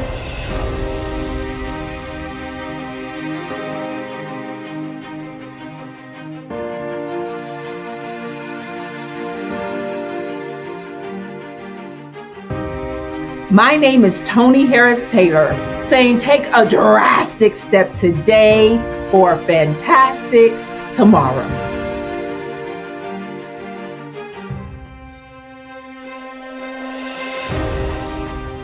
Phenomenal Tanya T. Wise, who is here from the great state of Maryland. Tanya, welcome and thank you for being with us today. Can you indulge our audience a little bit and tell them just a little bit more about who you are and what it is that you do? Well, I love being able to talk to people and have a magnetic attitude, being able to just show them. So I always like to say, level up is Coach at Tanya T. Wise here. So can you tell our audience, just give them a teaser about what your presentation will be about? So my philosophy is that we should all be living our dream life. So tomorrow I'm going to talk about how you start living your dream life. What are some of the things that you thought about in your childhood that you just kind of let go and dormant? Wow. And I want to reignite that and just give you some pointers and some tips, some tools, some strategies to be able to start living your best life now. And guess what, Wanda? And leave an inheritance for your legacy.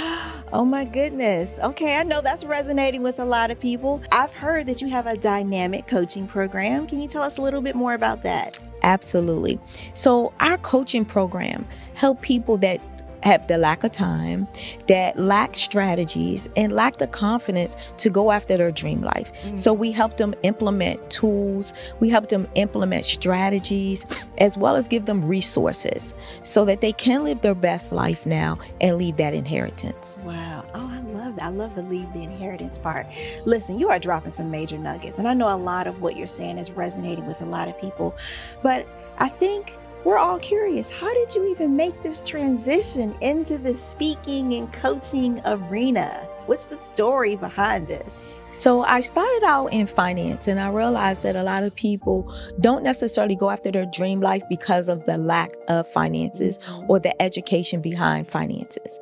But it wasn't until I lost my firstborn, my only son, that life changed for me.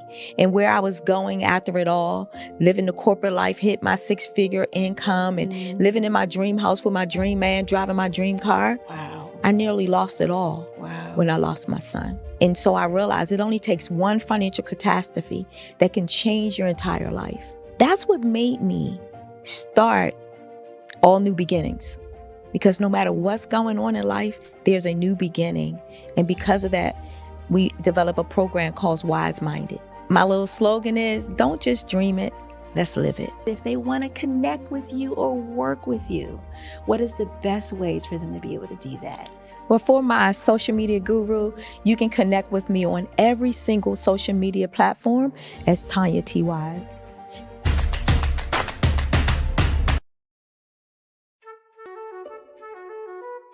This is Dr. Arnold T. Petsworth. He's the owner of Petsworth Vet World, a veterinary clinic in Hopton, Connecticut. His patients include dog, cat, frog, fish, Goldie?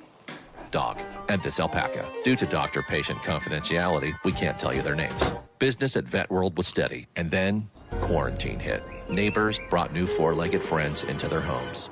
Bunnies. Bunnies everywhere. Dr. Petsworth welcomed these new patients with open arms. The only problem? There were more appointments than he could manage. That's when Dr. Petsworth turned to his American Express business card, which offers spending potential that's built for his changing business needs. He decided to hire a new assistant, Julio, and with spending power built for business purchases, he used his card to furnish a new exam room. Together, Dr. Petsworth, Julio, and American Express Business made sure all the pets of Hopton got the love and care they deserve. And everyone was happy. Get the card built for business by American Express.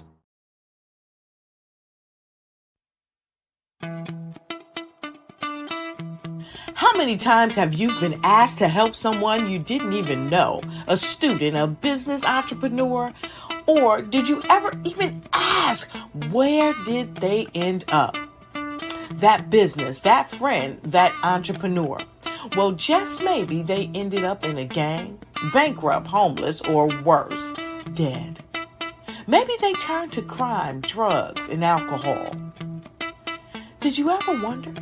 Did you destroy their dream, or was your life always so easy? At the Black Business Olympics, we started a movement to help students complete. Give them hope and foster success. Help them to leave their dreams of providing laptops, computers, and up to $5,000 in scholarship funds. Today, we ask you to help a student, a business owner, or an entrepreneur to realize their dream by sponsoring them, supporting them, and buying from them. Consider this. With $1.6 trillion in our Black community, we only ask for a small donation for our students, our businesses, and our entrepreneurs. And you can change a life today. So I ask you, what are you going to do? Sit on the sideline and watch our students in high school be losers, miss out on their dream from lack of resources?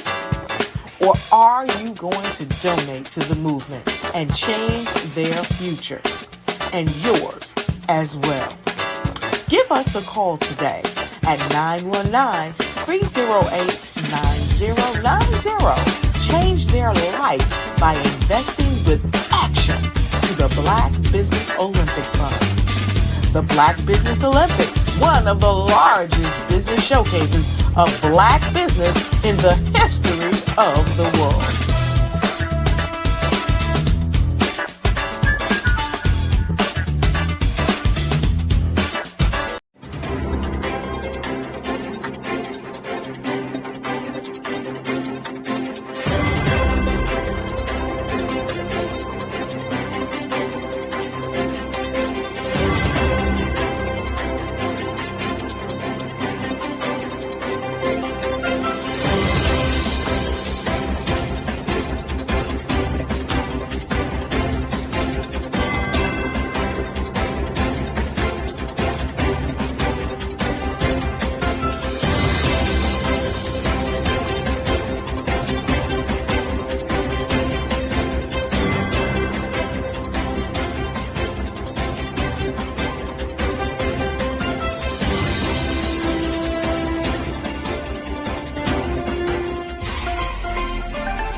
Dr. Eric Kelly III and a host of phenomenal speakers from all around the globe for this 7-day virtual event that you don't want to miss.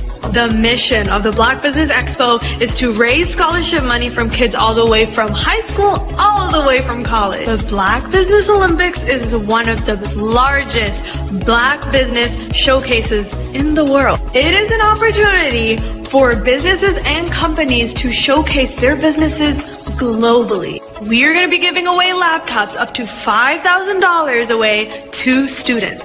Again, I'm Olivia Appleberry, the founder of 2 Cents Finance and one of the speakers for the expo. I am so excited to see you there. For more info, go to www.blackbusinessexpousa.com or call 919-308-9090 and hope to see you there. I am Black business. From the moment I wake until the time I sleep. Yes, I am Black business. I am Black business. Tell me, are you Black business? I am Black business. Do you support Black businesses? Listen, I support Black business because I am Black business. Black Business Expo, one of the largest business showcases in the history of Black business in the world. The world! Sign up today at www.blackbusinessexpousa.com. or call 919-308-9090. I am Black Business.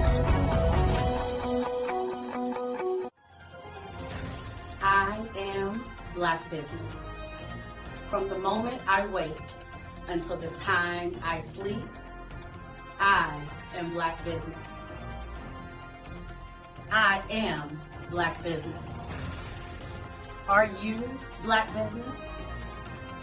I am Black Business. Do you support Black businesses? I support Black business because I am Black Business. Black Business Expo, one of the largest business showcases in the history of Black America in North Carolina. Join Dr. Eric Kelly III and a host of phenomenal speakers from all around the globe for this 7-day virtual event that you don't want to miss. The mission of the Black Business Expo is to raise scholarship money from kids all the way from high school all the way from college. The Black Business Olympics is one of the largest Black business showcases in the world. It is an opportunity for businesses and companies to showcase their businesses globally. We are going to be giving away laptops up to $5,000 away to students. Again, I'm Olivia Appleberry, the founder of 2 Cents Finance and one of the speakers for the expo. I am so excited to see you there. For more info, go to www.blackbusinessexpousa.com or call 919-308-9090 and hope to see you there. I am Black Business. From the moment I wake until the time I sleep. Yes, I am Black Business. I am Black Business. Tell me, are you Black Business? I am Black Business. Do you support Black businesses? Listen, I support Black business because I am Black Business. Black Business Expo, one of the largest business showcases in the history of Black business in the world.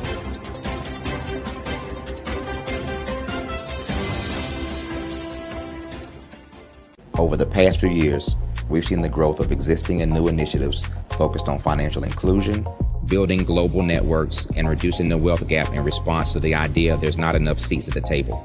Whether their outcomes are to increase the representation of Black executives on corporate boards, ensure an inclusive global economy, or to create new U.S.-African commercial pathways, the strategies are often carried out by separate programs.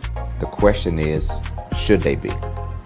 With the continent of Africa being home to more than half of the world's fastest growing economies, the youngest workforce, over 400 companies generating more than $1 billion annually, 700 generating more than $500 million annually that are poised for growth, and being the destination of nearly $5 billion in venture capital in 2021.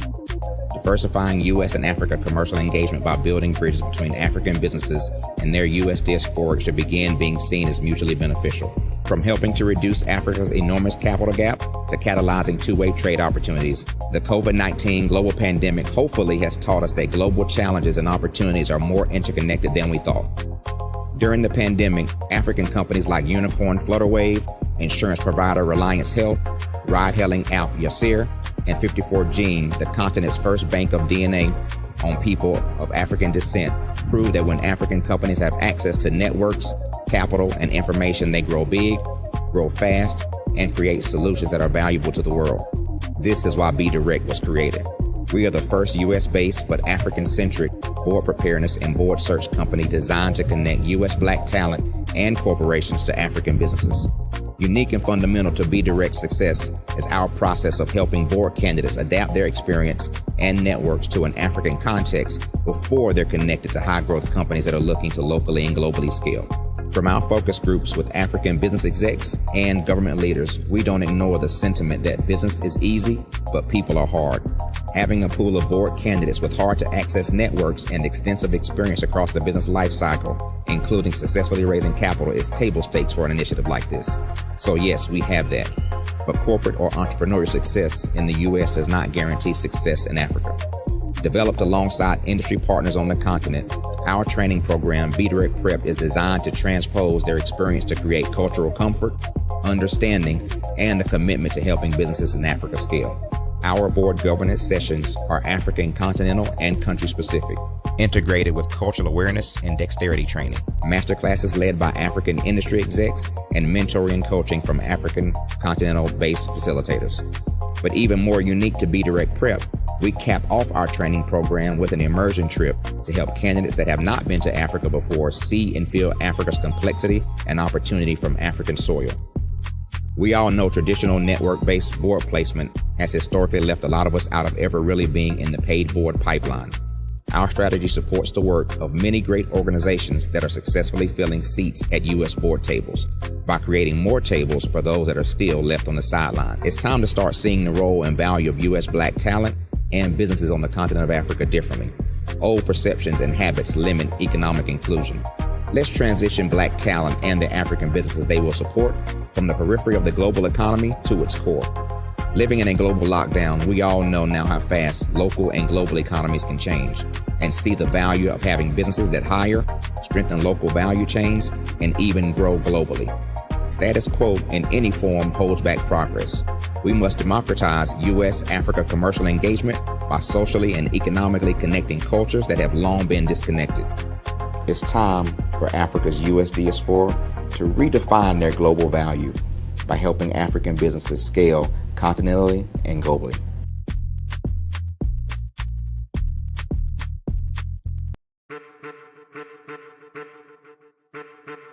I am a child of the Most High God. He has gifted me in ways that I could not even imagine and didn't know.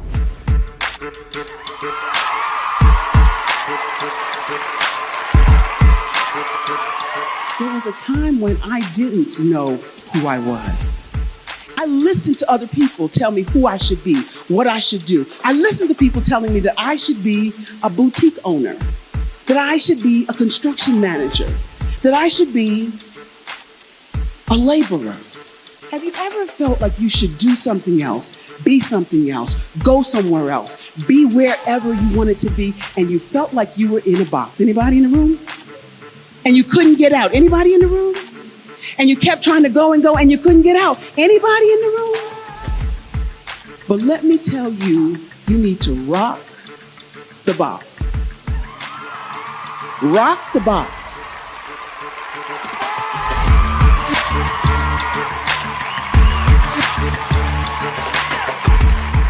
I am engaging, inspiring, and empowering.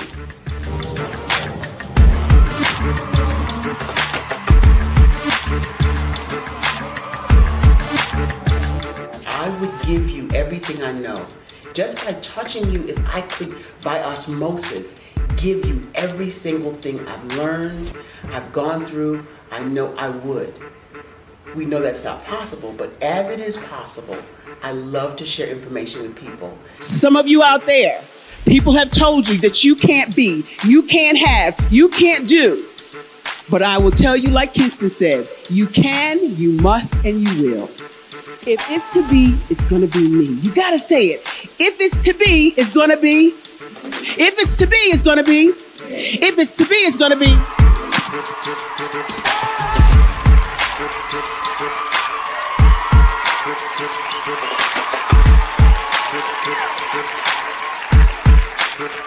Barbara is because she believed what her mama said about her and not what other people told her. Every day you wake up, when you're in a situation, it's your choice whether it's an advantage or the disadvantage. She gained her confidence and her life, and now she is a testimony. If I can help you elevate yourself, then I feel like I'm elevating my own self as well. What you know and I know together can change the world.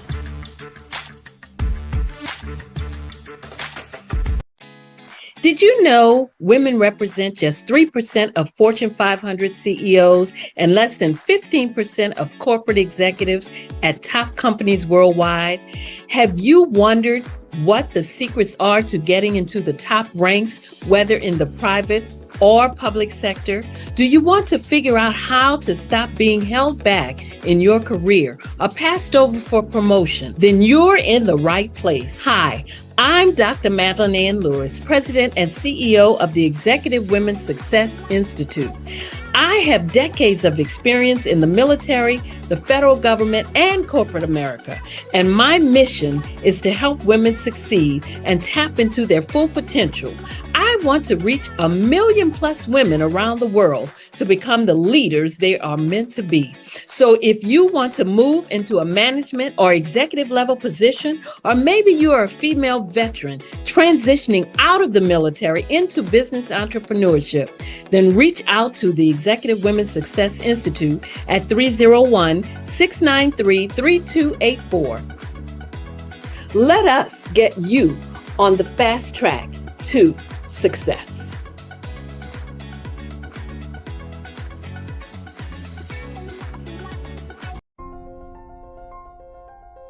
What if you could build your own city? A place where every child can find nurturing people to help them achieve their full potential. A place where every adult can access job training support. Where health education is abundant. Where social justice ruled the land. A place without limitations. Welcome. You have arrived at STEM City, USA. It is what every city should be. A safe and trusted community where you find people and resources to help you become everything you are and beyond. STEM City is unlike anything you have ever experienced. It is a digital twin of the world around you, only better. STEM City is about energy and soul renewal. It is more than a digital world. You can almost feel the power of live cultural events, music, and theater. STEM City promises a better future for children with caring mentors and hands-on activities with dedicated tutors to support our youth. STEM City is your passport to a healthy lifestyle with weekly events addressing our community's many issues.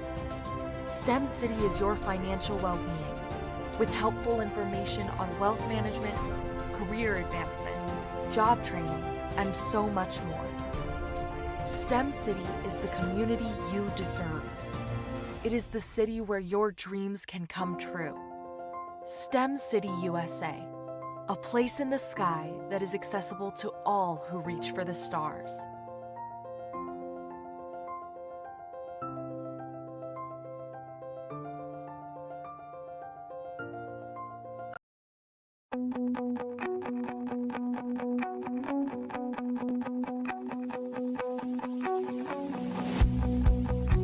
I am Black business.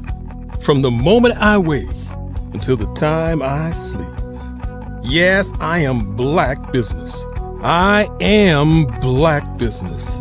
Tell me, are you Black business? I am Black business. Do you support Black businesses? Listen, I support Black business because I am Black business. Black Business Expo, one of the largest business showcases in the history of Black business in the world. The world! Sign up today at www.blackbusinessexpousa.com or call 919-308-9090. I am Black business.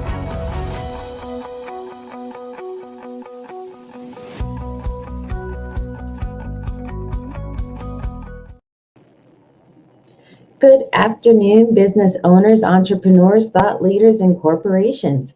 Welcome to the Black Business Network. My name is Helen Hicks, and I'm your business moderator this afternoon on the Black Business Network. The Black Business Network is a 24-hour business network showcasing Black businesses, business owners, entrepreneurs, and thought leaders worldwide. We have speakers from North Carolina, London, Singapore, Africa, Japan, and cities all over the United States. The Black Business Network is a global community sharing its business knowledge to empower, inspire, and educate businesses about business. Our next speaker is Norma Hollis. Norma is an international speaker, executive coach, authenticity expert, change agent, and former owner of a speaker bureau.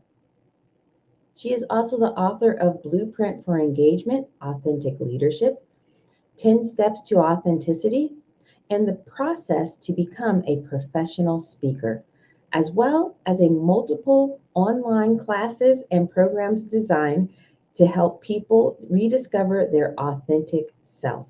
I present to you Norma Hollis. Thank you, Helen. I appreciate your introduction, and it's You're great to very be with you. nice meeting you. You're very welcome. Genius is common, and I will see you on the other side. Thank you. And it's so great to be here again with the Black Business Expo. I am a frequent guest and speaker, and I'm enjoying it. And I hope you're having a chance to enjoy it too. There's so much information to be shared by Black entrepreneurs and others interested in creating from within the African diaspora. So I'm here to talk to you about authenticity. And today I want to make sure that you know that this is for you. This is for people who are corporate leaders. This is for people who are entrepreneurs. And this is also for speakers, coaches, teachers, facilitators, and leaders, trainers they're looking for ways to expand your business. I'm going to talk to you about authenticity and kind of where it's going. Today, from a business perspective, I've talked before many times from a personal perspective. Authenticity relates to us as individuals, to our companies, and also to the places where we work. So I want to talk a little bit about the history of corporate and where it's at now and why it's so important that corporations and businesses get aligned with the whole idea of authenticity. So if you go back to our corporate environment, back to maybe the late 1800s, which is when everything kind of changed in the corporate world. That is when we transitioned from making everything ourselves. We used to, as human beings, as families, we killed our own animals and cooked them to eat. We grew our own vegetables, we made our own shoes, or we bartered for them. But then what happened in the late 1800s is the assembly line was developed. Started, I think, with manufacturing of trains, and we started the trains that increased the transportation. Pretty soon you had assembly lines on making cars. And leadership in the corporations at that time was very hierarchical, meaning the boss led everything. And what the boss usually led and had the employees do was work faster, work harder, do more, produce more, make more happen.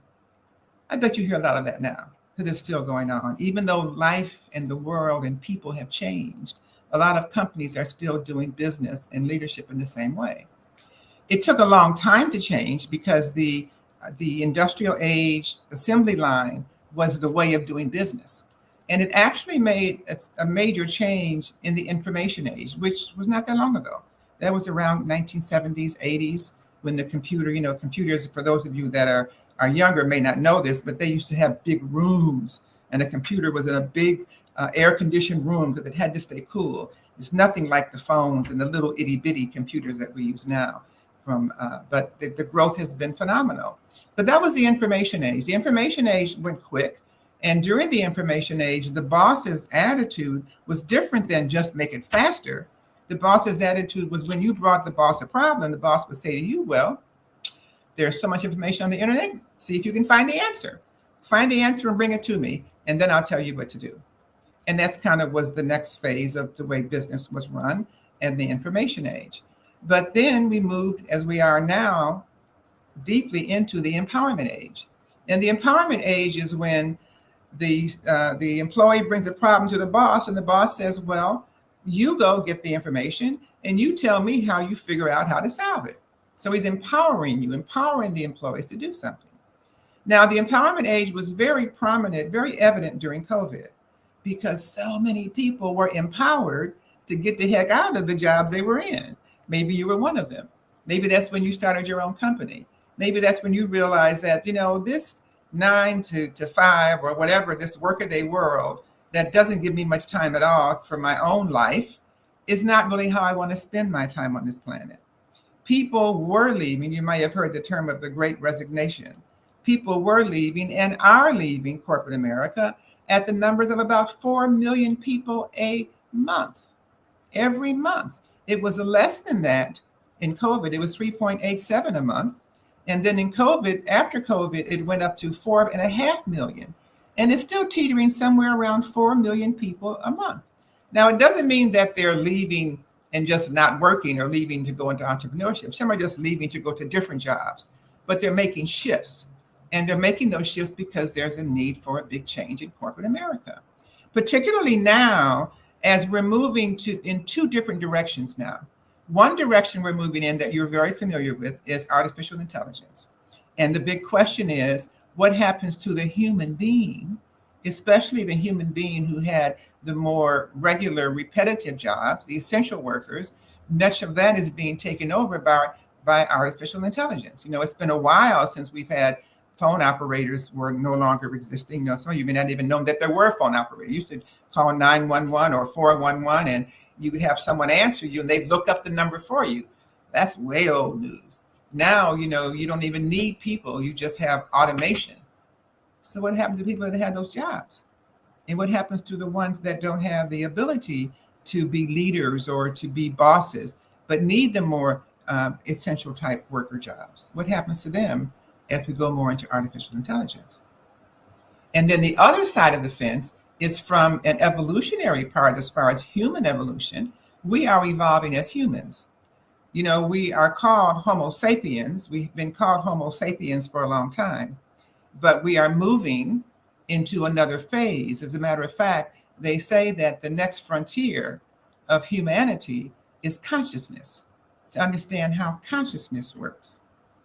And this is a very dominant field. As a matter of fact, I talked to a former executive from a major phone company who shared with me that 20, 30 years ago, he was in a room where they had conversation about what are we going to do in the future when consciousness causes us to communicate with telepathy, and we won't even need phones anymore. That's the direction we're going. So for those of you who are young enough to be able to expect several decades on the planet to see how this transpires, because it's going to happen fast. You know, the industrial age took over a century to transform from there to the information age. The information age took only a few decades. The empowerment age is moving even faster. It's all going a lot faster now. So what role are you going to play in helping this transition as we move out of the intellectual thinking and focus that we've had so much and moving more into the consciousness and heartfelt thinking? It's a difficult transition that we're making, and it's being tussled by many different facets of the planet. But the challenge is with evolution, because just as humanity is evolving from Homo sapiens to Homo luminous, from a lot more awareness to consciousness, the society itself is doing its own evolution. That's what's getting us to artificial intelligence. And it's going to be interesting how the two either integrate or collide in the future. So what that means is that we kind of have to take a stand. We've always needed to take a stand, but we haven't always realized that. If you don't take a stand, then you're falling into whatever the society is saying just by default. So my role today is to help you decide to take a stand, and take a stand towards authenticity.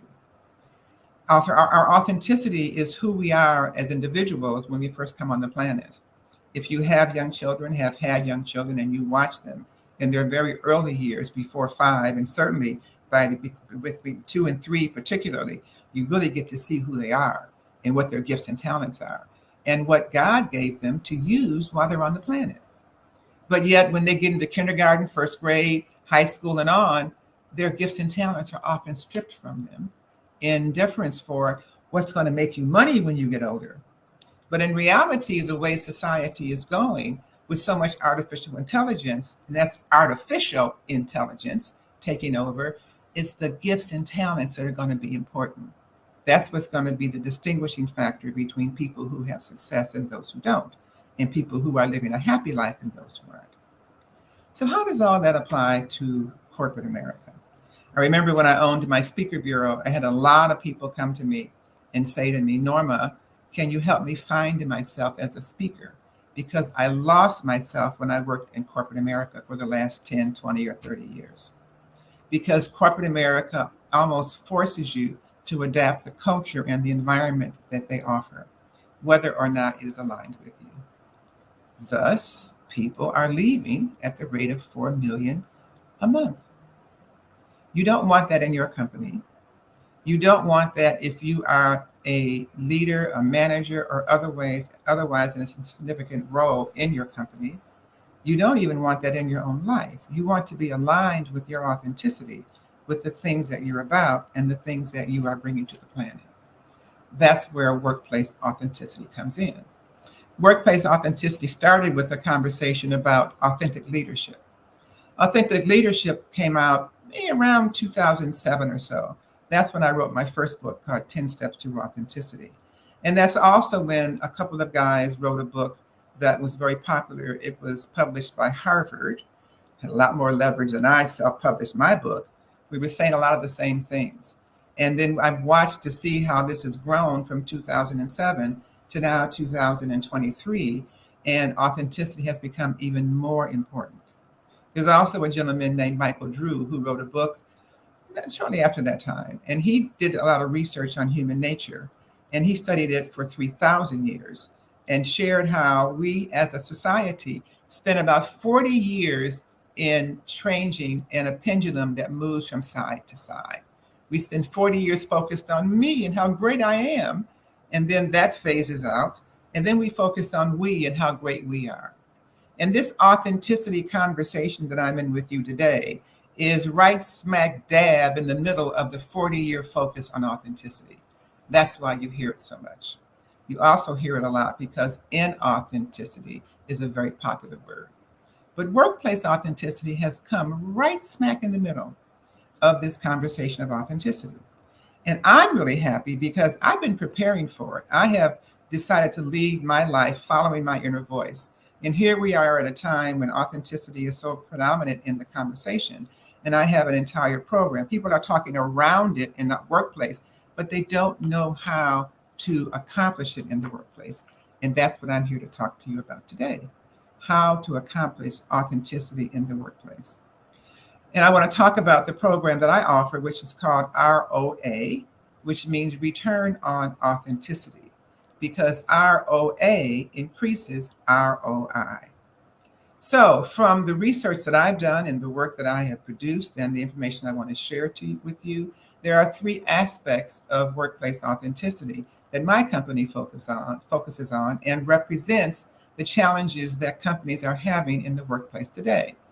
The first one clearly is retention, because people are leaving in droves, 4 million a month. I read something in 2014. I wrote about this quite a bit, workplace authenticity, without having that name for it.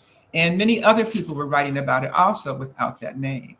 And one thing that I remember very clearly that they said is that companies in the future that don't have a soul will not survive. That's kind of what workplace authenticity is. It means giving your organization a soul.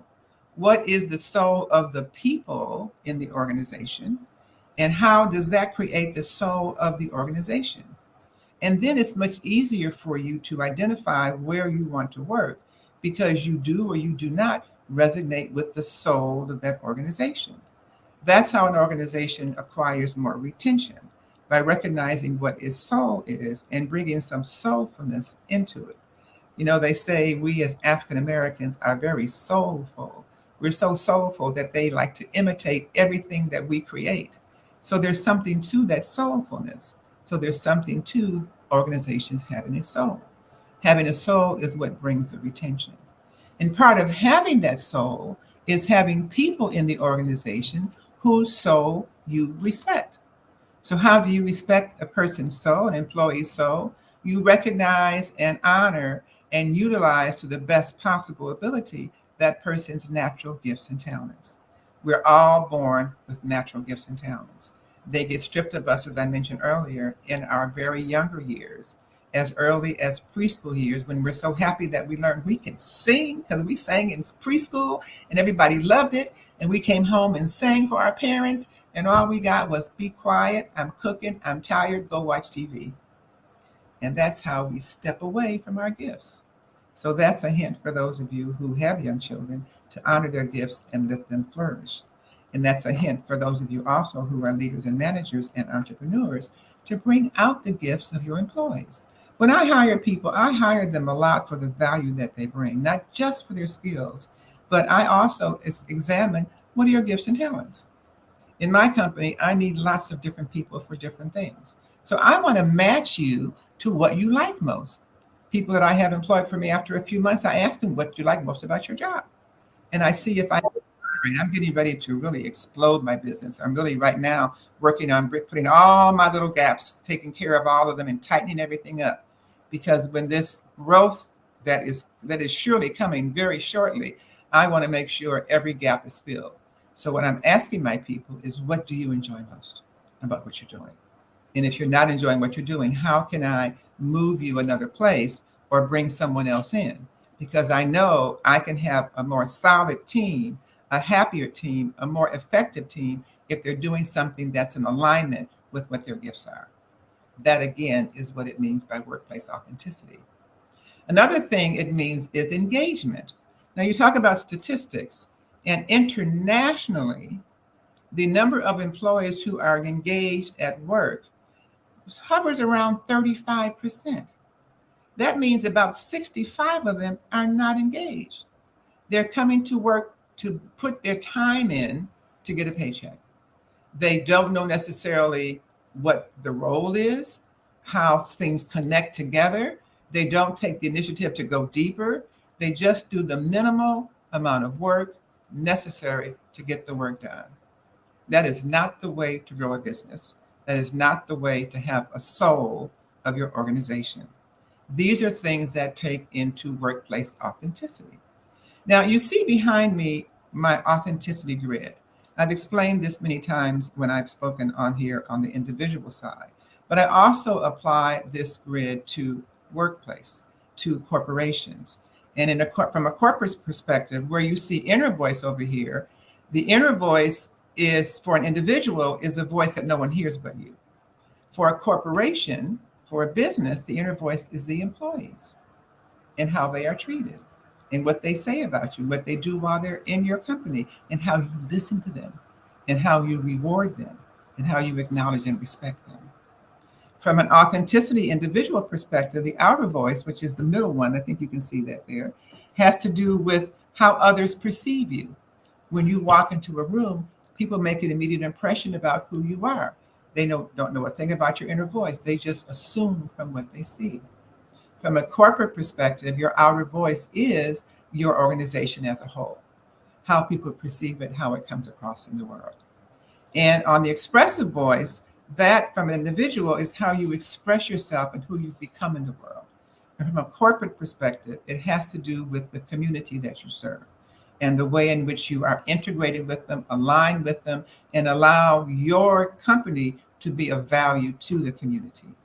Those are the elements of workplace authenticity from our ROI, return on authenticity perspective, and just different ways to look at work in ways maybe you haven't considered before. Now, I have a corporate development liaison on my team, and the term that I use a lot with authenticity is energy. Because what the workplace authenticity program that I've developed is about is helping corporations recognize the energy of the people who work with them.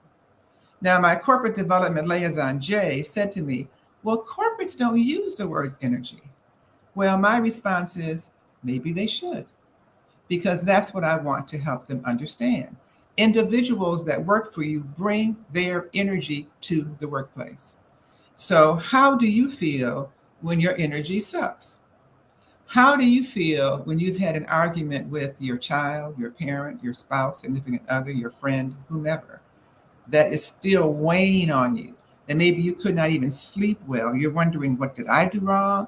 You're upset because of what they did. You're just confused. Whatever it is, you're bringing a certain energy with you to the workplace. Now, let me ask you this. Where did you learn in your growth journey how to handle your energy? Who taught you who you are? Your answer is probably no one, really, not formally. Some of you may say your parents. Some may say other elders. Some may say the bullies in the playground. But every one of those perspectives came from their own perspective. They told you who you are from how they experience life, from what they're going through, from maybe how they may have known you before. That's not who you are now, and it's certainly not where you're going. So I ask you, how well do you know you? How much time have you taken to understand you? How much time have you taken to assess whether or not the values that you're living are truly your values? Maybe they're still the values of your parents. Not that those values were wrong, but as an adult yourself, it's your job to examine your values and align them with who you truly are. Keep that part of your parents' values at work. Let go of the ones that don't serve you. Know what your values are by yourself. Now, that applies for your organization as well.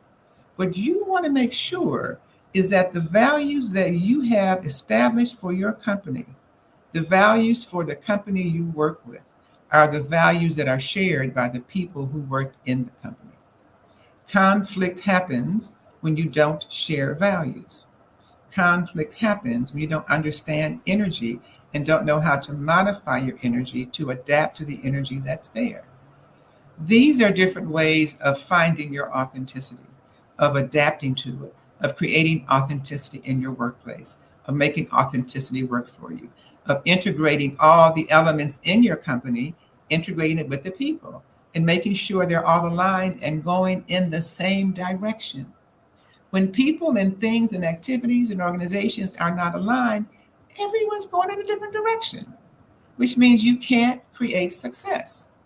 So what my programs do, and what I encourage you to consider doing, is taking an assessment and seeing whether or not the energies and the goals and the strategies and the visions and the people who work for you are all going in the same direction.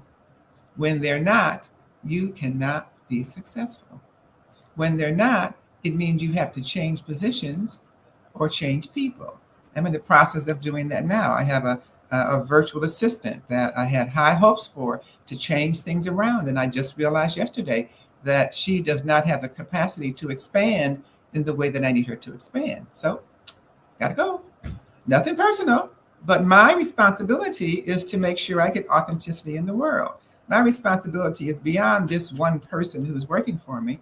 My responsibility extends to my commitment that I made when I came on the planet, to use my gifts and talents in a way to make a difference in the world. What about you? Are you here and working to make a difference? I know most of you are, because that's what we do a lot as Black people, but often we get misled and misdirected by others who are trying to guide us to a different way of living our lives and looking at our lives.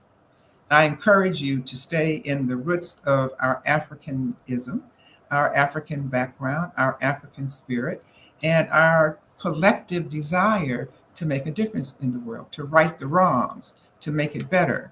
That's why we become entrepreneurs in many cases, rather than continuing to be full-time employees. And I encourage you also to help your employees get aligned with their authenticity.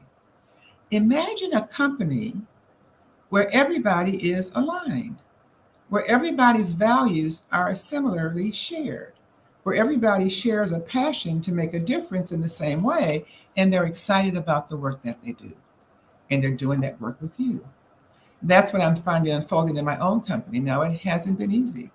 And even though I talk about authenticity, I have violated my own authenticity from time to time. It's very easy to get caught up in the life, in the bills, in the debt, in the work, in the people, and all the things we have to do to make life work. But it works a lot better when you have that alignment and you have that authenticity. So I encourage you to take an assessment of yourself and your organization. Ask yourself, are you listening to and following your inner voice? Are you following the voice that's guiding you? Do you recognize that voice? Have you a partnership with that voice? Have you created a way to communicate so that you have checks and balances to know if you're listening properly and following properly? And now apply it to your organization. Are you really listening to your employees? Do you hear them when they say something's not working? Especially your frontline employees. Those are the ones who really have the greatest knowledge about what's going on.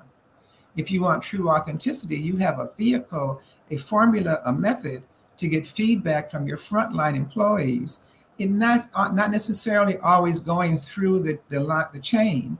Sometimes you need to be in front of them yourself if you're the owner or leader, because sometimes your middle people might change the story a bit to meet their needs and to cover themselves.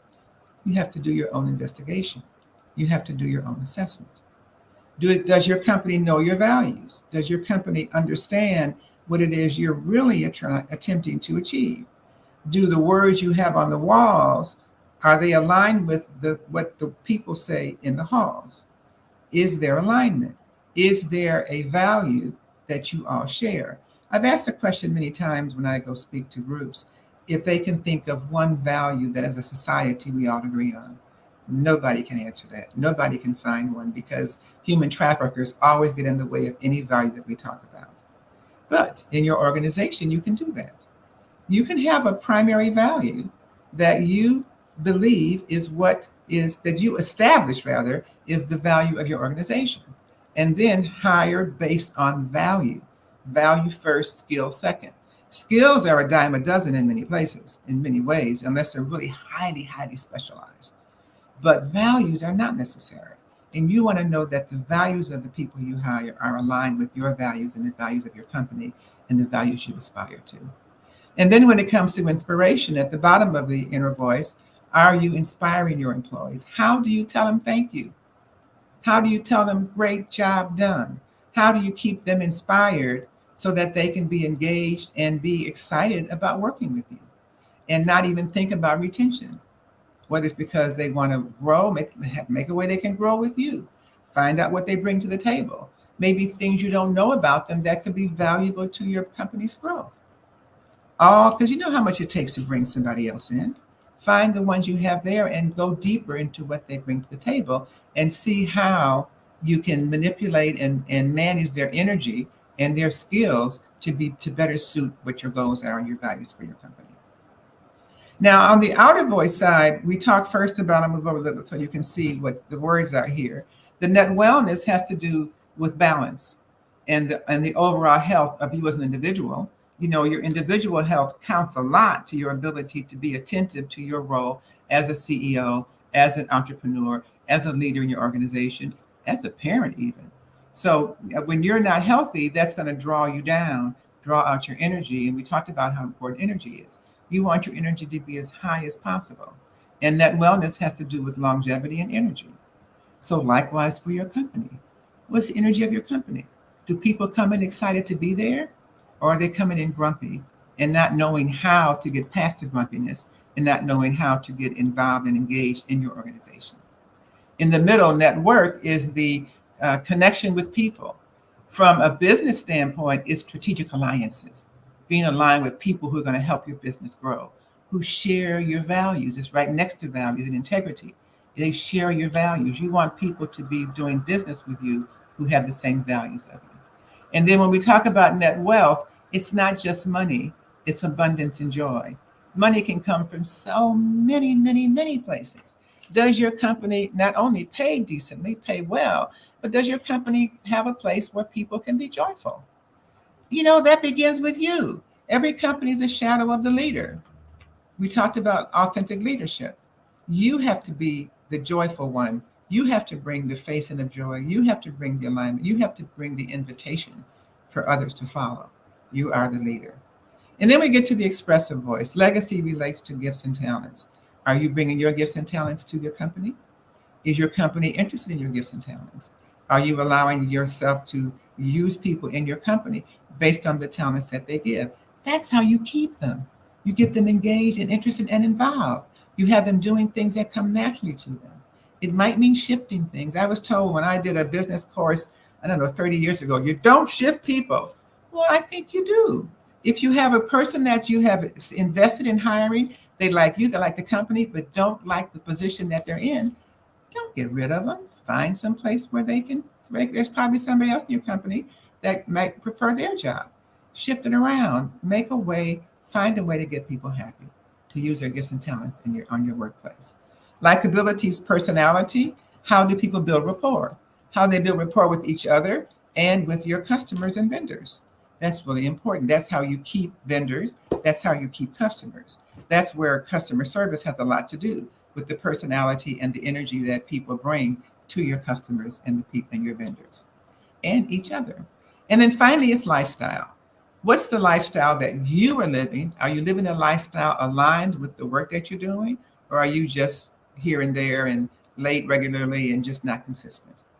How does the lifestyle of the organization meet the organization's needs and the needs of the employees?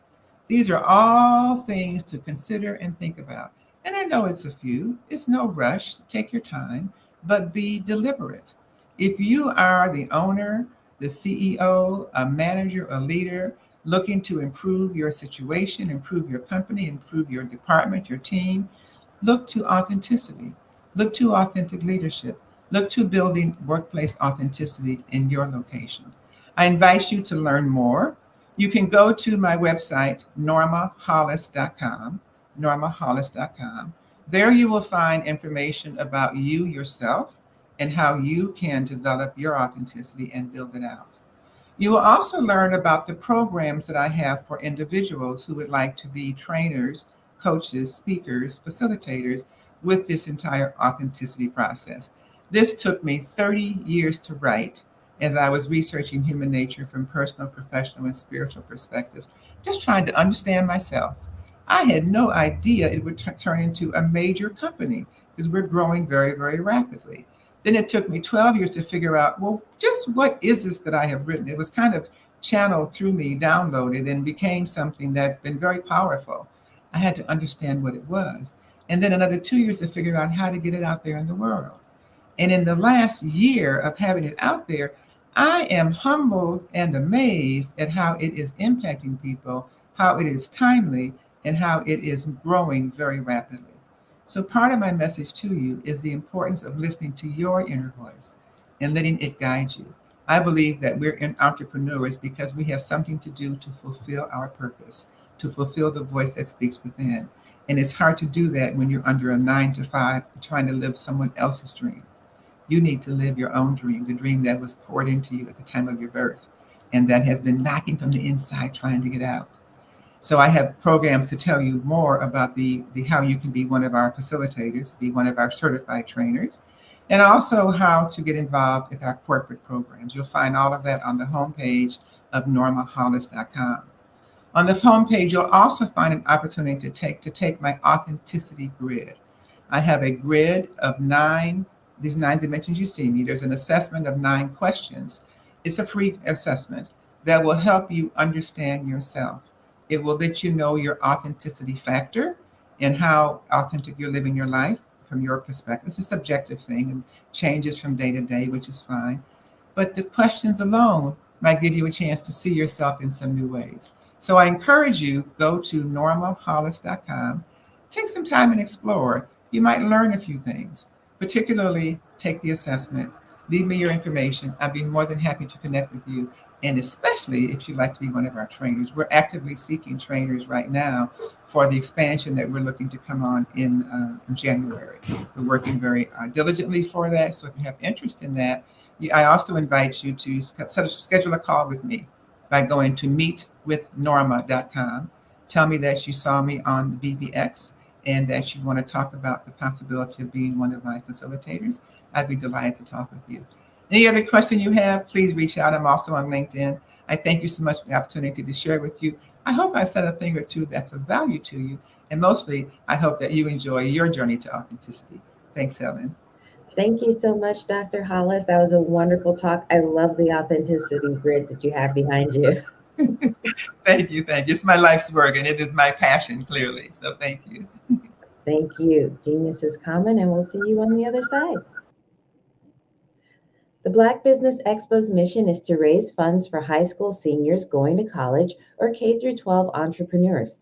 This expo is a fundraiser for students. You may go to www.blackbusinessexpousa.com to donate to the scholarship fund or use Cash App. It's on the screen below and it's $BBXUSA. Our goal is to give laptops and up to $5,000 to 10 students. Students can register online at www.blackbusinessexpousa.com. Every dollar counts, so we want to remind you to donate to the Scholarship Fund. We'd also like to thank our Black Business Expo USA sponsors for July 2023.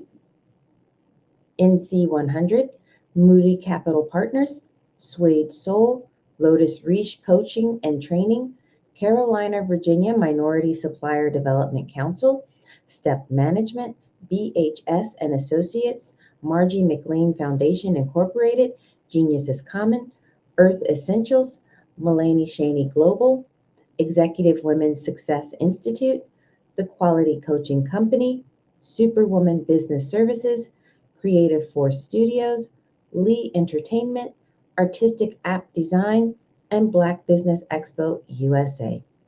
Genius is Common, and I'll see you on the other side.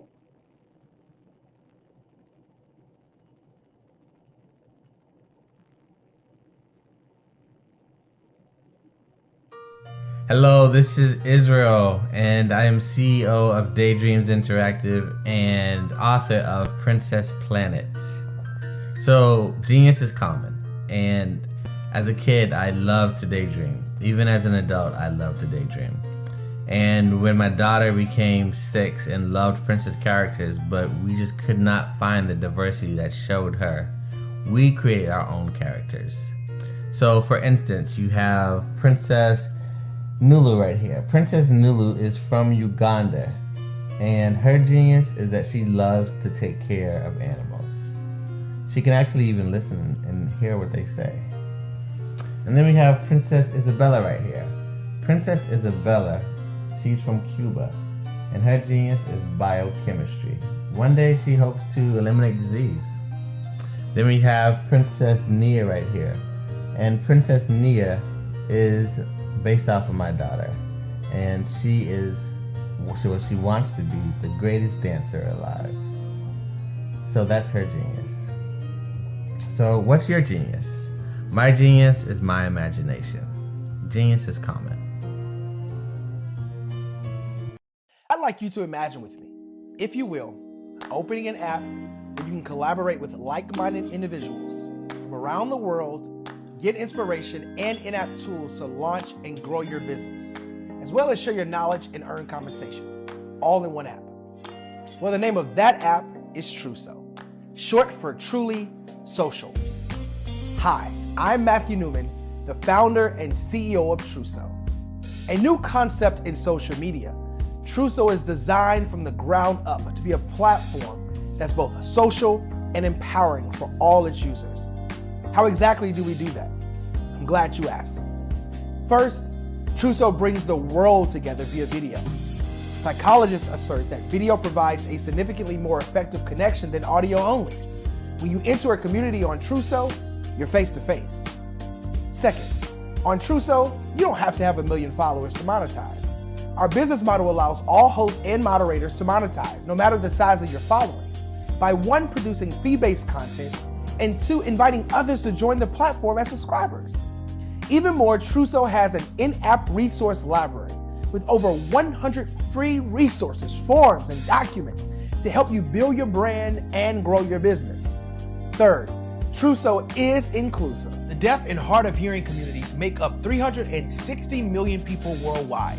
Unlike audio-only apps, Truso embraces this community, providing a networking platform that allows them to participate via video and closed captioning.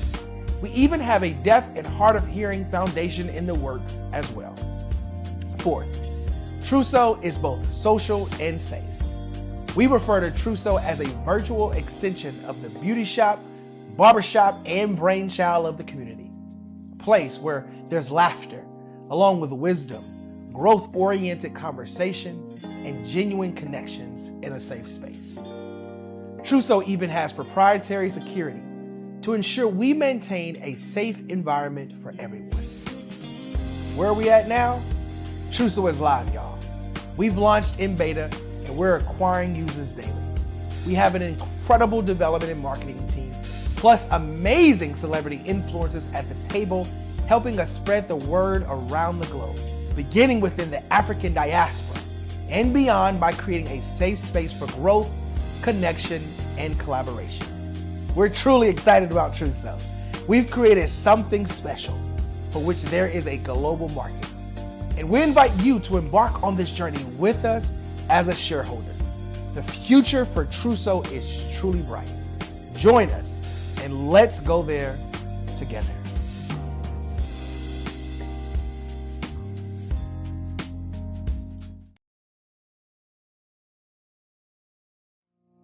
Did you know that approximately 333.34 million businesses exist today, according to a report from 2021? And you may be one of those businesses, or maybe you're not in the business market yet, but you're aspiring to be a business owner.